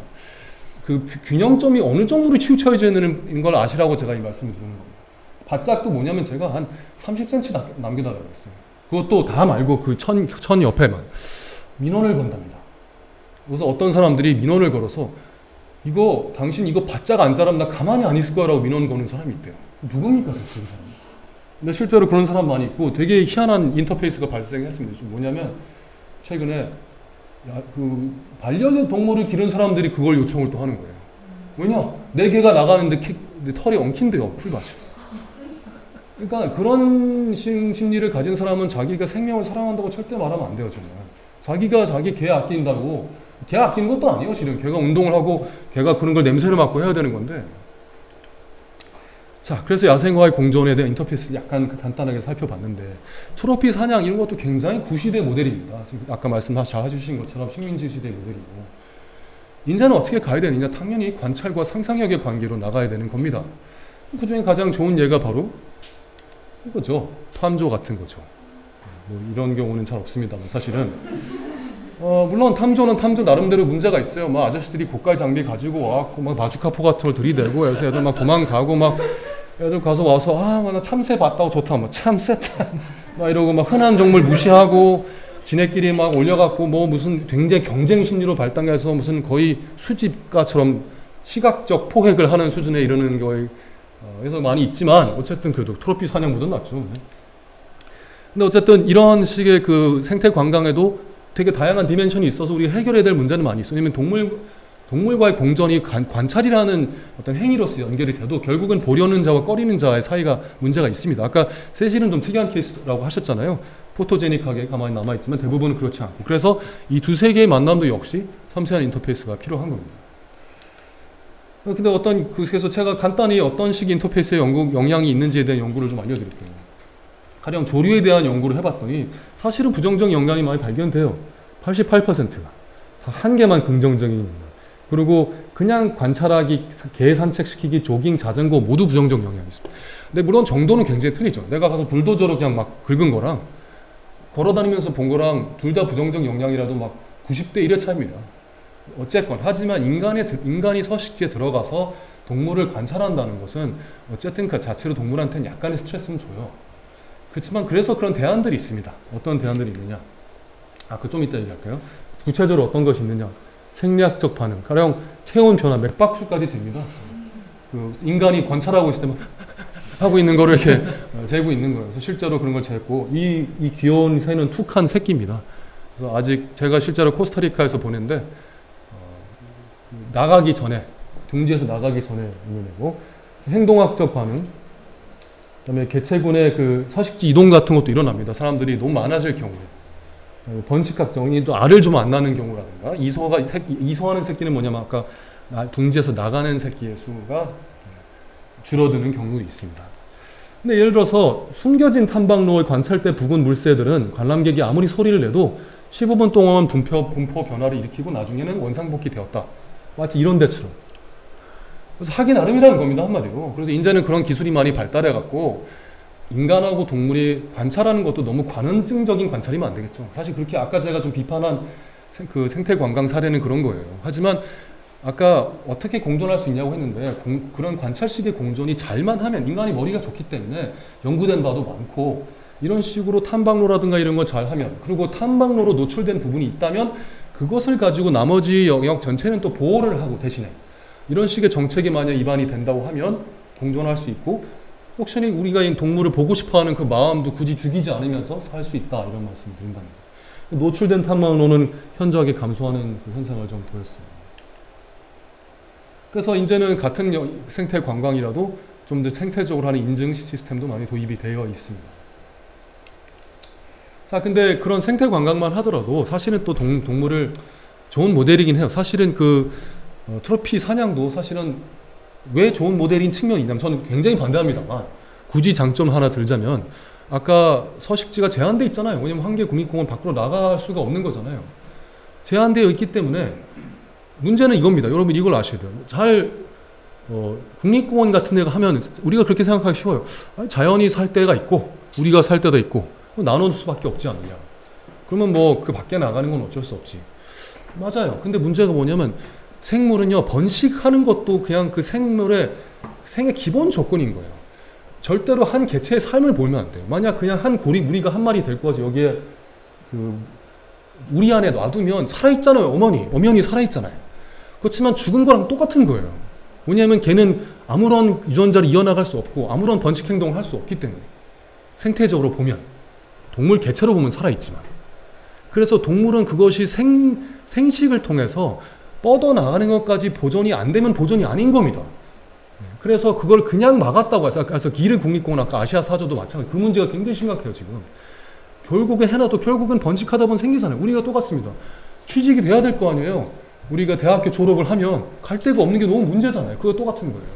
계속 재생산을 해야 되는 게 그 생명의 기본 속성인데 재생산의 영역이 막혀 있는 겁니다. 국립공원이라는 그 시스템이. 그래서 아까 제가 말한 대로 상호 투과적이어야 된다는 겁니다. 근데 그 트로피 헌팅이 갖고 있는 유일한 장점은 사실은 밖으로 꺼내주는 역할을 하고 있는 거예요. 개체를 밖으로. 죽여서 그렇지. 잔인하게 죽여서 그렇죠. 사실은 그 문명이 그거를 해결을 못하니까 사냥을 하든 뭐 정부가 규제를 하든 막 아니면 자기가 사고를 당하든 그렇게 되고 있는 겁니다. 그래서 제일 중요한 거는 그런 식의 생태 관광이든 트로피 헌팅으로만 관점만 보면 안 돼요. 다른 관점으로도 또 봐야 됩니다. 그래서 제가 생태적 관점을 하나 여기서 짚고 넘어가려고 하는 겁니다. 야생동물은 생태적으로 함축된 존재라는 점에 대해서. 우리가 사자와 호랑이 같은 그런 동물들, 이렇게 위험한 동물들 굳이 왜 살려야 하는가? 특히 위험한 동물에 대해서 그동안 많이 무시해왔어요. 그건 생태학계조차도. 왜 그랬냐면 그 중요성을 파악을 못했었거든요. 근데 요즘에 그런 연구 굉장히 많이 나오고 보니까 생태는 대부분 다 위에서 아래로 다 작동하는 체계인 줄 알았어요. 밑에서 아래로. 무슨 얘기냐면 밑에 많은 먹이 동물이 있으면 그걸 잡아먹는 애들이 그 위에 있고 그걸 또 잡아먹는 애들이 위에 있고 그래서 순서는 밑에서 위로 관장하는 그런 구조를 가지고 있는 게 생태구나. 물론 맞는 측면이 있습니다. 근데 아주 연구를 해보니까 위에서 아래로 관장하는 게 굉장히 있더라고요. 그래서 위에 있는 최상위 포식자가 매우 중요하다는 걸 알게 된 겁니다. 이게 좋은 사례예요. 이거는 지금 북부 한대수림의 캐나다라든지 러시아에 있는 한대수림의 예입니다. 근데 여기 이런 말코사슴이랑 늑대가 살고 지금 이거는 사냥 성공 직전의 작년이에요. 뭐 불쌍할지 모르겠지만 자연의 섭리겠죠. 자, 이런 북부 한대수림은 지구 육지 면적 10%나 차지하고 굉장히 넓습니다. 근데 육상 서식지 중에는 탄소 저장력이 제일 많아요. 왜냐하면 탄소는 죽은 식물 조직으로 토양 내에 저장이 되는데 추운 기온으로 인해서 미생물 분해 속도가 늦습니다. 좀 얼려놓은 상태로 있기 때문에. 그래서 탄소를 격리시켜 놓는 거예요. 대기로부터. 거기에 식물들이 죽음으로써. 그래서 캐나다의 경우는 이 북부 한대수림이 탄소 배출을 1년간 흡수하면 캐나다 전체가 배출하는 양이랑 비슷해요. 그러니까 한마디로 쌤쌤이 되는 거예요. 북부 한대수림만 잘 남겨놔도 캐나다는 그냥 아주 러프하게 계산하면 탄소 배출 0이 될 수 있는 겁니다. 대단한 거죠. 근데 보니까 늑대가 말코사슴을 사냥함으로써 개체군 조절을 하는 거예요. 늑대가 말코사슴을 죽임으로써 말코사슴이 마음대로 막 못 뜯어먹는 겁니다, 식물을. 그러다 보니까 토양에 식물을 많이 남겨놓는 거예요. 그 토양에 식물이 있음으로써 죽기도 하고 탄소를 고정하고 질소를 고정하고 토양을 고정함으로써 탄소 저장력을 향상시키고, 그러다 보니까 사실은 알고 보니까 그 서식지에서의 탄소 저장 능력은 오히려 늑대가 책임지고 있었다는 겁니다. 그래서 사슴이 한두 마리가 킬로미터 제곱당 늘어나도 단위 면적당 탄소 저장력이 10에서 20%나 25%나 감소하는 걸 보이고 있는 거예요. 대단한 거죠. 요즘 같은 파리 기후, 뭐 여러분이 비싼 돈 들여서 프리우스 사는 것도 훨씬 나은 거예요, 사실. 그런 그 하이브리드 차 같은 거. 그것도 그런 식의 또 좋은 사례가 바로 이런 해달의 경우죠. 굉장히 귀엽게 생겼는데 생각보다 터프한 존재입니다. 왜냐면 이런 성게를 잘 잡아먹잖아요. 근데 보면 그게 왜 중요하냐? 해달은 성게를 잡아먹는데 사실 성게는 이 밑에 있는 해초 미역 같은 걸 먹습니다. 미역을 먹기 때문에 가만 놔두면 이게 미역을 다 먹어치우는 거예요, 그냥. 근데 해달이 먹어주니까 얘네들이 개체군 조절이 되는 거예요. 아까 늑대처럼. 그래서 해달이 충분히 먹어주기만 하면 밑에 바다에 바다 숲이 남아있는 겁니다. 그래서 해달은 근데 자기가 자원봉사하려고 그런 건 아니에요. 그렇죠? 하다 보니까 그냥 살고 있는 것이 생태적 좋은 기능을 하고 있는 거죠. 실제로 사진을 보시면 해달이 있는 좌측 사진과 해달이 없는 우측 사진. 동물이라는 게 근데 우리가 알려진 바가 뭐 이런 건데 아직 모르는 바 투성입니다. 투성. 그럼 동물이라는 것은 아까 트로피 사냥 아니면 어떤 타자로서의 어떤 자격도 있고 생태 관광적 가치도 있고 뭐 여러 가지 있을 수 있습니다만 이렇게 생태적으로도 이렇게 기능을 하는 야생동물이라는 것도 야생동물과 공존의 이란 논의에 있어서 반드시 있어야만 물론 굉장히 위에 있어야 되겠죠. 근데 우리가 그런 논의가 빠져 있습니다. 빠진 정도가 아니라 너무너무 없죠. 그러니까 야생동물과 그냥 공존해야 되나 말아야 하는 그런 굉장히 단순화된 형식의 토론들이 많이 벌어지고 있는 겁니다. 다행히도 그것만 있는 건 아니라는 사례를 이제 몇 군데 말씀드리고 끝을 맺으려고 합니다. 지금 뭐 리와일딩 유럽이라고 해서 사실 많은 국가에서 특히 최상위 포식자 재도입에 대한 일을 많이 하고 있습니다.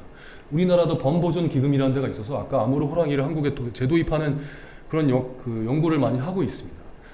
근데 뭐 여론조사를 했어요. 그래서 우리나라 대표 동물 뭐라고 생각해요? 다 호랑이. 호랑이 재도입에 대해서 어떻게 생각하십니까? 안 돼. 호랑이 그래서 그때 돈 필요해서 아마 한화 타이거즈는 돈 달라고 했는데 안 줬습니다. 고려대학교 안 줬습니다.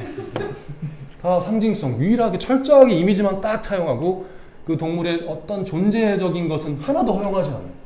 그래서 호랑이 집어치우고 요즘 표범하는 걸로 알고 있습니다. 왜냐? 옛날에는 우리나라는 범이란 말을 표범과 범을 구별하지 않았어요. 그래서 어떤 때 보면 줄무늬, 어떤 때 보면 전문이에요. 그리고 표범은 영역성이 좀 더 작은 데서 삽니다. 그리고 서로 오버랩을 좀 더 허용을 합니다. 그리고 아까 문바이에서처럼 좀 인간이랑 좀 잘 사는 편이에요. 표범 허용할 수 있습니까, 여러분? 저는 뭐 나와 내 가족을 죽여도 난 찬성합니다. 1번으로 쓸 수 있는데 여러분도 그걸 하실 수 있는지에 대한 거는 아마 각자 다 돌이켜 봐야 될 거로 생각됩니다. 파타고니아라는 상표 아시죠? 그 아웃도어 상표인데 아주 훌륭한 분들이에요. 아예 칠레의 파타고니아 지역을 사서 거기라의 야생을 회복시키는 거대한 공간, 이걸 샀습니다. 이걸. 그래서 하고 있고, 또 여러분이 할 수 있는 게 있습니다. 이건 뭐냐면은 여러분이 각자 어느 땅이건 간에 자기가 영향력을 좀이라도 발휘하고 있는, 우리가 지금 너무 커다란 야생동물만 얘기한 거예요. 작은 조그만 야생동물이 살 수 있어야 되는데 그 동물은 뭐가 중요하면 아까 그 공원도 얘도 마찬가지입니다. 그렇게 막 인간적으로 적용하지 않으면서 미소서식지가 있어야 됩니다. 미소서식지는 뭐냐면 단순화되지 않은 공간이어야 됩니다. 그걸 좀 간단하게 얘기하면 생물 또는 개체 또는 개체군이 필요한 작은 단위의 물리적 생존 공간인데 모든 걸 깔끔하게 해버린 미소서식지 없습니다. 울퉁불퉁한 데가 있고 숨을 곳이 있어야 돼요. 가령 이런 것처럼. 이런 것만 있으면요. 우리나라가 지금 굉장히 문제가 뭐냐면 깔끔주의가 있습니다. 아파트 이런 공원 내에서 너무 낙엽을 많이 치워요.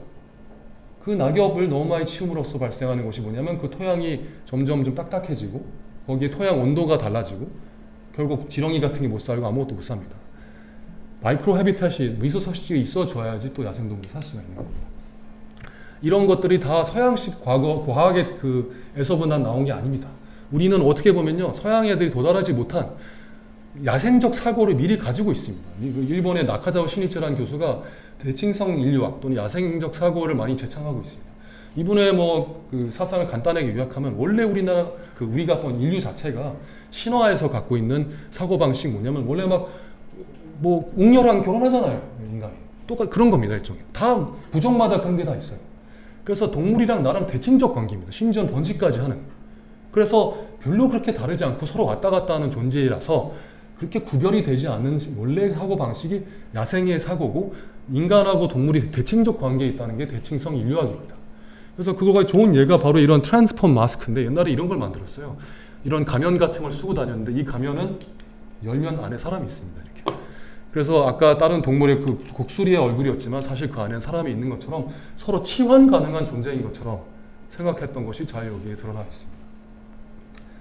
마지막으로 우리나라 뭐 종교로서가 아니라 철학으로서 불교적 사상에도 타자성을 영역을 받아들인 것이 있고 그 타자성 영역이라는 거는 그 분별심을 내려놓는다는 게 있습니다. 불교적 사상에. 분별심이라는 거는 구분하는 게 아니라 선입견이 있는 구분을 말하는 거예요. 그걸 내려놓으라고 가리키는데 그걸 위해서는 타자성의 영역이 존재하는 걸 받아들여야 하는 것이고 그거를 내 인식 또는 이해 바깥에 있다는 걸 뜻하는 것이고 그래서 그걸 거부 밀쳐내는 것이 아니라 이해하려고 귀 기울이는 것을 말합니다. 이런 것이 될 때 진정한 타자. 여기서 진정한 처음이 우리는 옆에 이웃도 있고 무슨 게이도 있고 외국 사람도 있고 이슬람도 있고 뭐 하지만 야생동물에 비하면 아무것도 아닙니다. 다.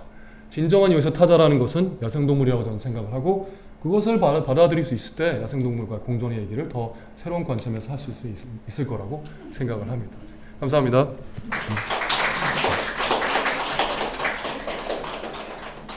진행은 네. 예. 재밌으셨죠? 네. 이 세질의 전설 책을 읽으면서 그리고 저는 이제 번역하면서 스스로 질문이 들었던 것들을 김선아 박사님의 강의를 들으니까 뭔가 뻥 뚫리는 것 같은 느낌? 예, 그런 것들이 좀 느껴지네요. 네, 여기까지 저희들의 이제 강의를 마쳤고요. 여러분께서도 편하게 질문을 해주시거나 혹은 정견 발표를 해주시거나 하시면 자유롭게 말씀해 주시면 이야기를 나눠보도록 하겠습니다. 네. 강의가 너무 훌륭하면 질문이 없더라고요. 이미 주신 것도 있는데 네. 이게 환경을 위해 인간은 가장 우선적으로 뭘 포기해야 할까요? 또는 일반인이 어떻게 해야 되냐 이런 얘기를 많이 써놓으셨더라고요. 이거 다 본인의 시점에서 저는 그게 되게 중요한 것 같은데 그 얘기를 잠깐 해볼게요. 저는 이거라고 생각합니다. 일단은 현재 뭐 법의 문제도 있고 여러 가지가 있지만 그래도 지금 현대사회의 장점은 뭐냐면요. 어쨌든 여론이라는 게 힘이 있다는 거죠. 이번에 올해처럼 환경적 화두가 집중이 된 해가 없습니다. 미세먼지, 재활용 대란, 폭염 뭐 이런 것들이 완전히 관심 없는 사람도 다 이제 관심 있는 그게 한 번에 몰렸어요. 그래서 이제 처음으로 저는 예전부터 얼마나 투쟁했는지 모릅니다만 이제 처음으로 카페 안에서 머그잔을 써야 됩니다. 법적으로. 근데 그 저주받을 스토로를 계속 꽂아놔서 제가 그것 때문에 좀 화가 나 있지만 그렇지만 그게 되게 중요한 거죠. 갑자기 그런 움직임이 생긴 겁니다. 일반인은 그 여론에 동참하셔야 됩니다. 근데 그 여론에 뭐 온라인사에 동참을 하는 것과 가족 여론에 동참해야 돼요. 그게 굉장히 중요합니다. 가족 여론에 동참을 안 할 경우에 그 가족은 진짜 여러분이 책임을 져야 되는 건데 그걸 안 하기 때문에 딴 사람이 책임을 지려고 노력을 하는 거거든요. 그래서 여러분 중에서도 가족 안에 그 외로움을 느끼는 분들이 있어요. 뭐 얼마나 어떤 생각하고 계신지 모르겠지만 왜냐면 엄마 아빠는 내 얘기를 안 들으니까. 근데 오랫동안 얘기하고 투쟁하면 들어요. 그래서 본인이 할 수 있는 일반인으로서 가장 그 다음에 자기 애가 있을 경우라든가 어떤 경우는 또 애를 맡고 있어요. 또 부모가 애를 과잉 보호하고 있거나 해서 그래서 가족 안에서 굉장히 작은 것부터 예를 들어서 식사를 하는데 뭐 아니면 뭐 예를 들어서 여러분 같은 경우에는 내 아버지가 돌아가실 건데 웅담이 아니면 돌아가신다고 한다면 웅담 들으실 겁니까? 저는 정말 죽어도 안 들을 거예요. 제 아버지 돌아가신다고 해도. 그러니까 그런 식으로 진짜 필요하다고 해도 안 할 수 있다는 거예요. 그래서 엄마가 굳이 모피 살려고 하는데 모피 농장이 뭐 하도 많이 중국에서 많이 생긴 산채로 베끼는 거 다 언론에 나와 있는데도 불구하고 한다. 이런 거 있잖아요. 또는 아까 멧돼지 예를 잘 말씀해 주셨는데 멧돼지가 나타나면 저거를 쏴 죽여야 된다. 아니면 내 집안 부모님이 뭐 지방에서 용사를 갖고 계신데 구청에다가 노루가 와서 뭐 먹었는데 와서 어떻게 쏴달라고 한다라. 엄마 하지 마라고 할 수 있는 거잖아요. 다시. 이런 게 너무 없는 게 저는 문제라서 한국에는 그 가정 내에서의 혁명이 이건 야생동물뿐만 아니라 각종 여성권이든 뭐든 굉장히 많이 필요한데 안 되고 있는 것이 그거야말로 일반인의 권리자 의무라고 저는 생각을 하고 저도 똑같이 하고 있습니다만 그것이 할 수 있는 거라고 생각이 듭니다. 대답이 되는지 모르겠습니다만. 그럼 제가 그 오신 질문 중에 다시 김사나 박사님께 하나만 더 여쭤볼게요. 그러니까 얼마 전에 동물축제 반대 축제를 열었어요. 저도 되게 인상 깊게 본 행사였는데요. 그 마침 또 여기에 대해서 질문을 해주셔서 동물축제 반대 축제를 보면서 지역별 특성을 살린 동물축제, 이를테면 한평나비축제나 산천어 축제들이 동물 없는 축제로 과연 대체될 수 있는지를 여쭤보시고요. 또 왜 우리나라의 많은 지자체들이 동물을 이용해야 된다고 생각하는 건지, 왜 이런 상황이 됐는지 여기에 대해서 좀 궁금하신 것 같아요. 네. 뭐 제가 그런 축제를 했었는데요. 이거랑 이번 주제랑 무슨 상관이라고 생각하실지 모르겠지만 어쨌든 거기서 사실은 야생동물을 대거 사용합니다. 그렇기 때문에 연관이 된다고 일단 생각드리고, 그리고 그거랑 또 하나 질문이 왜 이렇게 조촐했냐는 질문이 여기 있네요. 저희는 굉장히 크다고 생각했는데 사실은 그거부터 답을 드리면 저는 조촐하지 않았다고 생각을 하고 거의 자원봉사 개념으로 한 겁니다. 모든 스텝이. 그런데 500명 이상 왔어요. 조촐한가요? 어쨌든 그거는 그렇게 봐주신다는 것도 스케일이 크신 분이니까 어떻게 보면 또 좋은 것 같고. 자, 지역에서 여기서 특히 한평나비축제랑 산천어 축제 적어주셨는데, 산천어 모르시는 분들에서 잠깐 얘기 드리면 산천어는 화천에 살지 않습니다. 다 영서지방에는 없는 거를 영동지방에만 사는 거를 갖다 풀어놓은 거예요. 게다가 그걸 공급하기 위해서 전국의 양식장이 다 동원이 됩니다. 그래서 그 모든 것들이 갑자기 거의 수송작전을 펼쳐서 막 거의 경상도에서도 막 오고 그래요. 그래서 오다가 많이 죽고 스트레스에 굉장히 시달리고, 그래서 화천천 자체를 아예 굴착기로 더 크게 늘려놨습니다. 그래서 거기 화천 생태계 다 망가졌고, 남 기자님께서 아주 취재를 잘 해주셔서 문제 제기를 당시 아주 해주셨는데, 뭐 하여튼 이루 말할 수 없는 문제들이 있어요. 어쨌든 지역에 있지도 않은 거예요. 근데 뭐 한평나비 축제도 마찬가지입니다. 한평나비 축제도 나비가 어느 지방만큼인밖에 없어요. 근데 옆에 농촌기술센터가 그냥 인공적으로 다 부활해서 인공적으로 퍼다 주고 다 죽습니다. 농촌 지역 축제들이 자기네 고장을 있는 걸 갖고 하질 않아요. 하는 경우에도 굉장히 착취적으로 하죠. 영덕 대게 축제처럼. 영덕 대게 축제가 보면 중국산 대게가 거의 대부분. 그러니까 한마디로 뭐죠? 착취형 모델인 거죠. 아까 세실처럼 트로피 헌팅 같은 거죠. 근데 심지어는 거기는 그래도 코타라도 마련했는데 이거는 코타도 없는 착취형 모델입니다. 당연히 안 되겠죠. 우리가 축제를 한다고 했을 때, 게다가 그 동물을 이름으로 했는데 사실은 알고 보니까 반생명적이고, 게다가 제가 조사를 해보니까요, 거의 대부분의 동물 이용한 축제는 다 동물이 죽는 걸로 끝나고, 거의 대부분의 그러한 축제는 동물들에 대해 죽음 또는 죽음에 해당되는 고통을 가합니다. 그리고 그 중에 한 60, 70%가 맨손 잡기랍니다. 맨손을 막 잡고 막 비명 지르면서 좋아합니다. 그걸 애들 데리고 와서 되게 교육적인 거라고 척을 합니다. 게다가 알고 보면 그게 돈이 된다고 하지도 않아요. 지역 축제들이. 그러니까 사실은 지금 현재 제가 지금 시간상 빨리 대답을 드리는 건데, 그 자체가 지속 가능한 모델이 아니고, 그걸 사실 그 젊은 분들은 굉장히 또 게다가 많이 마음이 떠나 있어요. 근데 아까 얘기한 것처럼 가정 내 혁명이 없기 때문에 또 가족이 우르르 가면 또 갑니다. 그래서 현재는 그냥 그게 벌어지고 있고, 그 지역이 문화적으로 발전하지 못하는 걸림돌이 돼가고 있어요. 그래서 아까 제가 말씀드린 것처럼 상상력과 관찰과 문화적으로 그걸 고양시키는 동물을 컨텐츠로 이용하는 축제로 가고, 설사 먹고 잡는 게 있더라도 그건 축소하고 일부로 가야 되는 것밖에 방법이 저는 없다고 생각을 합니다. 또는 그 지역에 따른 문화도 많이 있어요. 근데 왜 이러냐? 사실 되게 보면 역설적이에요. 동물이라고 하는 생물, 어떤 생명과의 교감이 있으니까 사실은 굉장히 저질의 교감이지만 사실 그러니까 성공을 하는 거예요. 우리가 예를 들어서 왜 야동이 왜 이렇게 많습니까? 인터넷에서 실패하지 않는 산업이 야동산업이라고 하는데, 생명하고 교감이니까요. 거기서 생명과의 교감이니까. 그러니까 그런 의미로 항상 그게 또 보여주는 가능성인 거예요. 사람들이 그런 걸 하고 싶어 한다는 거. 뭔가 그냥 전자적 자극만으로는 안 되고, 정적이어도 안 되고, 생명 같은 다이내믹함이 있어야 됨을 보여주는 건데, 그것을 그 에너지를 잘못 이용하고 있는 거라고 생각합니다. 그래서 그런 모델들을 그래도 긍정적인 또 해외 동물 축제 사례들이 있습니다. 그런 것들을 제가 지금 다 말씀드릴 수는 없지만, 하루 일부러 날 잡아서 아무도 안 잡는 축제도 있고, 스페인 아닌가? 유럽에서 어디선가 고양이를 원래 중세시대에 진짜 건물에서 떨어뜨린 축제가 있어요. 10층짜리 건물에서.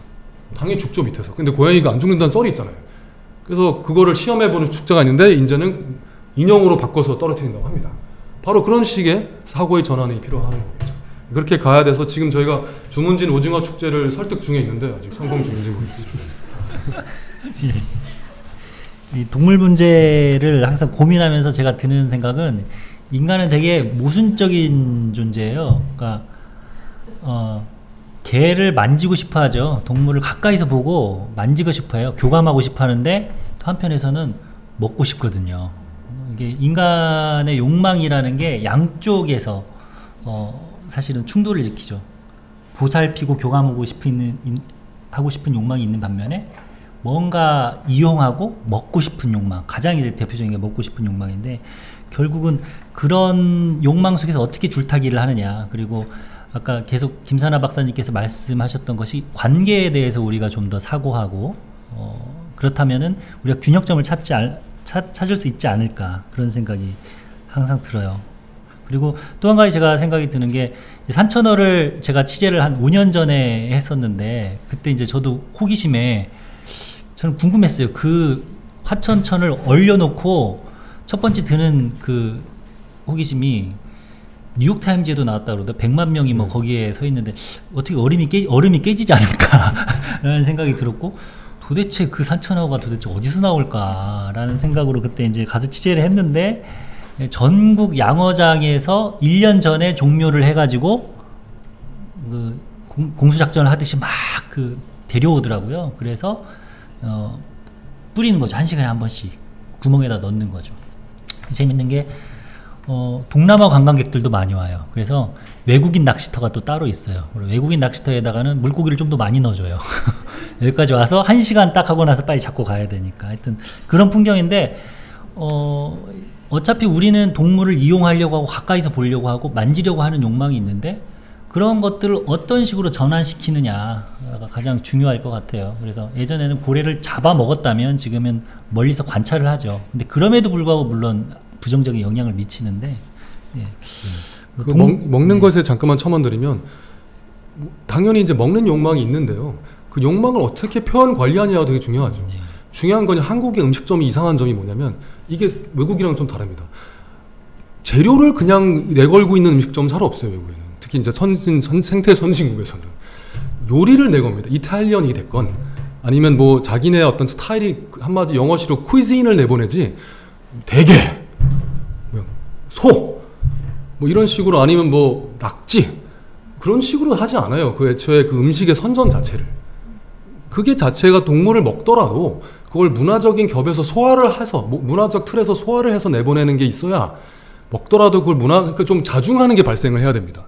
근데 이것은 그냥 뭐 광어 막 이런 식으로 하니까 그냥 요놈 주세요 하고 들어가는 거예요. 그러니까 이런 식의 문화 없이 그것도 하나의 문화겠지만 하는 것이 이 아까 말씀하신 밸런스를 가져가지 못하는 요인 중에 하나로 생각합니다. 질문이 항상 좀 풀리지 않는 의문이 있는데 반려동물을 많이들 키우시잖아요. 근데 항상 볼 때마다 고민이 들어요. 요즘 막 새나개 같은 것도 많이 인기가 있었는데 그런 훈련 같은 것도 결국에는 뭔가 인간이 좀 더 개를 용이하고 쉽게 키울 수 있도록 뭔가 인간의 관점에서 보는 게 아닌가 하는 생각이 드는 반면에 또 한편으로는 너무 도시화가 돼 있고 어떤 이런 동물들이 어떻게 보면 인간이라는 최상위 이 포식자? 보호의 아래에 있어야 조금 더 삶을 이어갈 수 있고 그런 생각도 들고 그래서 반려동물을 많이 키우시는 분들이 이제 동물에 대한 애정이나 사랑이 이제 증가하면서 뭐 다른 동물을 더 보호하고자 하는 생각이 더 생길 수도 있고 그래서 그런 좀 양가적 생각이 있는 것 같아요. 그래서 반려동물에 대해서 혹시 어떻게 생각하시는지 좀 궁금해요. 박사님께서 먼저. 저도 항상 묻고 싶었습니다. 반려동물은 현재 우리의 주거 시스템으로 봤을 때는 저는 경험은 하되 졸업의 대상이라고 생각을 합니다. 그게 저의 입장이에요. 현재 주거 시스템은 아시다시피 뭐 거의 마당도 아무도 없고 물론 개는 독특한 존재예요. 개가 가축화에 대한 역사가 모호합니다. 오래는 됐는데 대체 어떻게 된 건 잘 모르겠고, 그 개는 굉장히 게다가 좀 순종적이죠. 가축화된 여러 동물 중에서 특히 염소 같은 경우는 성격이 있습니다. 근데 개는 확실히 달라요. 순종적인 거 그렇게 만들기도 했죠 우리가. 인간이랑 적응함으로써 성공한 적인데 생존에 있어서는. 그래서 사실은 개 같은 경우는 좀 이상하네. 근데 어쨌든 그 경우는 좀 특수한 경우이긴 합니다만 어쨌든 제인 구달 박사님께서도 개하고의 교감에 대해서 굉장히 높이 사세요. 본인도 그랬고. 그래서 사실은 동물원의 존재에 대한 뭐 여러 가지 논의하고도 이어지는 부분인데 동물하고의 교감에 사람이 그래도 어느 정도 있어야 하지 않느냐. 너무 자연을 보호하고 지금 이 사태가 이게 엉망이 돼서 사실 손 안 대는 게 최고니까 완전히 그냥 제쳐놓고서 일반인은 그냥 집에 앉아서 막 오락이나 하고 이러면 제일 보호하긴 제일 좋아요 사실은. 근데 그러다 보면은 이상한 괴물만 키우는 격이 되는 거예요. 자연과 아무런 교감이 없는. 근데 아까 제가 말씀드린 대로 자기 개고양이 좋다고 막 풀 깎아달라는 사람도 있으니까 그것도 이상하게 번지고 있고, 게다가 이제 뭐 유기 동물 수가 뭐 10만 마리 넘게 가고 있잖아요. 그러니까 지금 그 현재 반려 문화가도 이상하게 왜곡 뒤틀리고 있습니다. 사실은 그것도 인정은 해야 돼요. 근데 제대로 한다는 전제해서는 하되 졸업을 하시고, 그리고 물론 다 유기된 동물만 잡는 게 아니라 받아서 키우시고 새로 생산이 안 되도록 그것만은 충분하거든요. 그리고 나서 그게 죽을 때까지 봐주시고 걔를. 그리고 나서 그 다음에는 진짜로 아까 관찰과 이런 쪽으로 그 교감을 이용하는 게 저는 최상이라고 생각합니다. 덧붙이자면 그 뭐 이제 반려동물을 사랑하시는 분들을 또 싫어하는 사람들은 야 너는 왜 동물을 가득 키우냐?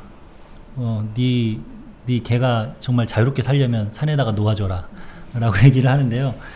이제 그건 아니에요. 왜냐하면 반려동물은 유전자적으로 반려동물인 거죠. 개하고 고양이는 이미 수만 년의 생활 그 세월을 거쳐서 유전자적으로 인간과 함께 살게 돼 있는 겁니다. 그래서 그 동물들한테 자연스러운 거는 인간과 같이 사는 거지 밖에서 나가서 사는 게 아니에요. 그래서 뭐 최근에 나온 한 연구 결과를 보면 개 여러 마리와 사람이 같이 사는 거를 이제 관찰을 해봤더니 이 개가 개의 몸짓보다는 사람의 몸짓에 더 민감하게 반응을 한다는 거예요. 그래서 이 개는 동료 개보다 사람에 더 관심이 많다는 거죠. 그러니까 쉽게 말해서 반려동물은 유전자적으로 그렇기 때문에 얘네들을 뭐 야생동물 취급하듯이 하는 건 아닌 것 같아요. 근데 또 한 가지 우리가 그럼에도 불구하고 성찰해야 될 지점이 뭐냐면은 극성 엄마들이 너무 많은 거죠. 그러니까 한편으로 이제 어떤 철학자들이 요즘 그런 말을 하는데 인간은 동물에 대해서 되게 이중적인 태도를 가지고 있어요. 한편에서는 너무 많이 의인화를 해요. 개, 고양이를 자기 아들, 딸처럼 기르잖아요. 분명히 동물인데 분명히 종의 차이가 있는. 또 한편으로는 생명으로 보지 않고 사람으로 보지 않는 건 물론 생명으로 보지 않고 상품으로 보는 거죠. 그래서 뭐 공장식 축산의 돼지나 소, 한편에서는 똑같은 생명인데 의인화를 하고 한편에서는 상품화를 한다는 거죠. 우리가 그만큼 이중적인 거예요. 근대 시대에 들어와서 동물을 보는 관점이. 그래서 저는 최근에 막 동물 관련 프로그램이 많이 나오고 그러는데 솔직히 조금 회의적이에요. 저 뭐 그 직업 때문에 계속 쓰고는 있지만 약간은 좀 회의적이에요. 왜냐면은 그렇게 극성 엄마가 되기보다는 내가 우리 개에게 갖는 관심의 그래도 절반 정도를 공장식 축산에 희생되는 개들이라든지 아니면 야생동물에 대해서 관심을 써주셨으면 더 좋겠어요. 예. 얘들한테 그렇게까지 옷까지 입히고 염색까지 할 필요는 없거든요. 그리고 또 한 가지 또 말씀을 주셔서 덧붙이고 싶은 게 우리 최근에 그 반려동물 기르는 것들이 우리 주거 문화와 좀 맞지 않는 것들이 많아지고 있죠. 특히 고양이 같은 경우에는 뭐 제가 존경하는 조홍섭 선배 같은 경우는 고양이를 아파트에서 키우는 것은 동물 학대일 수 있다 이렇게 사석에서 얘기를 하세요. 본인도 아파트에서 키우고 계시지만 왜냐하면 사실 고양이는 지금까지 야생 고양이가 인간의 터전으로 들어와서 이렇게 진화되어 오기까지 이런 생활을 거치지 않았거든요. 아파트에서 살아본 적이 한 번도 없었어요. 그 종의 역사 중에서 아파트로 살기 시작한 건 진짜 최근이거든요. 아주 최근이거든요. 유전자가 그만큼 준비가 안 돼 있는데 아파트에 사는 거예요. 예전에는 원래는 고양이들은 돌아다녔거든요. 제가 어렸을 때만 해도 우리 고양이가 살다가 보통 1, 2년 있다가 나갔어요. 그걸 자연스럽게 생각했어요. 고양이들은 살다가 나가는 거였거든요. 그래서 동네 고양이들과 함께 다시 길고양이가 되어서 살고 뭐 이런 거였는데, 아파트에 사는 거는 어떻게 보면 가두어 두고 있는 거죠. 그래서 제가 영국에서도 잠깐 살았는데 거기는 아파트 문화가 아니잖아요. 그래서 제가 길고양이인 줄 알고 계속 밥을 줬어요. 알고 보니까 집고양이더라고요. 네, 그 정도로 고양이 생태에 맞는 거는 물론 반려동물이긴 하지만 어느 정도 야생성이 보호가 되는 주거 문화인데, 사실 우리나라 같은 경우는 그것들이 보장되지 않는 측면이 많죠. 예. 예. 이 정도 답이 되셨을 거라고 보고요. 마지막으로 뭐 질문 있으신 분 한 분만 받고, 없으면은 마치도록 하겠습니다. 네. 비관적인 질문 하나 드리고 싶은데요. 진정한 그 타자와의 그 공존이라고 얘기를 해주셨잖아요. 근데 사실 그 인간들 사이에서도 공존도 지금 제대로 되지 않고 있다고 보고 있는데, 예를 들어서 지금 난민 문제라든가 이런 이제 인간의 그 근원적인 생존에 관련된 본질적인 문제도 지금 해결하지 못하고 있는 상황에서 아프리카 짐바브웨에 있는 사자 한 마리 또는 뭐 야생동물 걱정하는 건 너무 낭만주의적 사고 아닌가 라고 이렇게 질문하는 사람에게 한마디 하신다면. 네, 가장 중요한 질문 해주셨네요. 사실 그런 걸로 마무리하는 게 최고인 것 같아요. 근데 네, 맞습니다. 근데 희한하게 사실은 이런 자리를 가지고 이제 길거리 나가 보면 뭐 아까 말한 건 다 헛소리인가 이런 생각 당연히 들 때가 있죠. 왜냐면 세상은 굳건하니까. 하지만 사실은 그 리스트가 인간 문제를 다 해결하고 그 다음에 사실 동물로 가야 되는 걸로 이제 대부분 얘기를 하잖아요, 사회는. 근데 한 번도 그렇게 간 적은 없어요, 실은. 그리고 좀 희한하게도 오히려 완전히 거꾸로 이렇게 치고 오는 게 먹힐 때가 있다는 겁니다. 사실은 그 세실이 보여준 가능성이 바로 저는 그거라고 생각합니다. 왜 그렇게 공부를 했을까요, 사람들이? 그리고 사실 공부하는 게 세실에 대해서만 공부하는 건 아닌 것 같아요. 그걸 통해서 이제 갑자기 창구가 생기니까 사람들 다 같이 더 열받아하는 거예요. 맞아, 그런 거 하지 마! 이렇게 된 거죠, 사실은. 그럼 거기서 세실의 사건에서 희망을 혹시 보셨나요? 예, 저는 조금 봤어요. 엄청 본 건 아니지만 조금 봤는데, 그런 것들이 조금 여기서 있어요. 예를 들어서 뭐 이번에 제도리 공부하셨는데, 기자님께서도 제도리 사건에서도 그거 하나 돌려보는 게 무슨 여파가 있습니까? 큰 생태역에서는 아무런 여파가 없는데 사실 있어요. 아까 이러다가 갑자기 모델이 확 전환되는 순간이 온다는 겁니다, 사실은.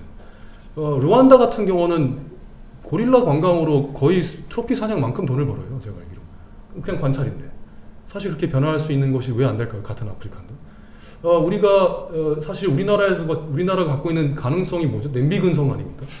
사실은 그게 잘 타면 되게 좋은 거잖아요, 사실. 그래서 때로는 되게 잘 타요, 사실은. 그래서 어떻게 보면 한국에 희망이 좀 있습니다. 그 유럽에 가는 그 답답한 무거움, 짓누르는 그 변할 것 같지 않은 무거움이 그 일본인도 그걸 갖고 있는 한국 가서 그렇게 자유로워하거든요. 여긴 뭐가 될 것 같으니까. 그래서 사실은 그런 부분이 있다는 거죠. 그래서 비관적인 건 맞습니다. 하지만 덜 비관적일 수 있는 이유가 조금씩 있다는 겁니다, 저는. 저도 사실 엄청난 비관주의자예요. 맨날 쌍욕하고 다닙니다, 혼자서. 근데 어쨌든 예, 비관적입니다만 원래 희망이라고 하는 것은 뭐 because of가 아니고 inspire, 그래서가 때문에가 아니라 불구하고라고 하거든요, 희망을 하는 이유는.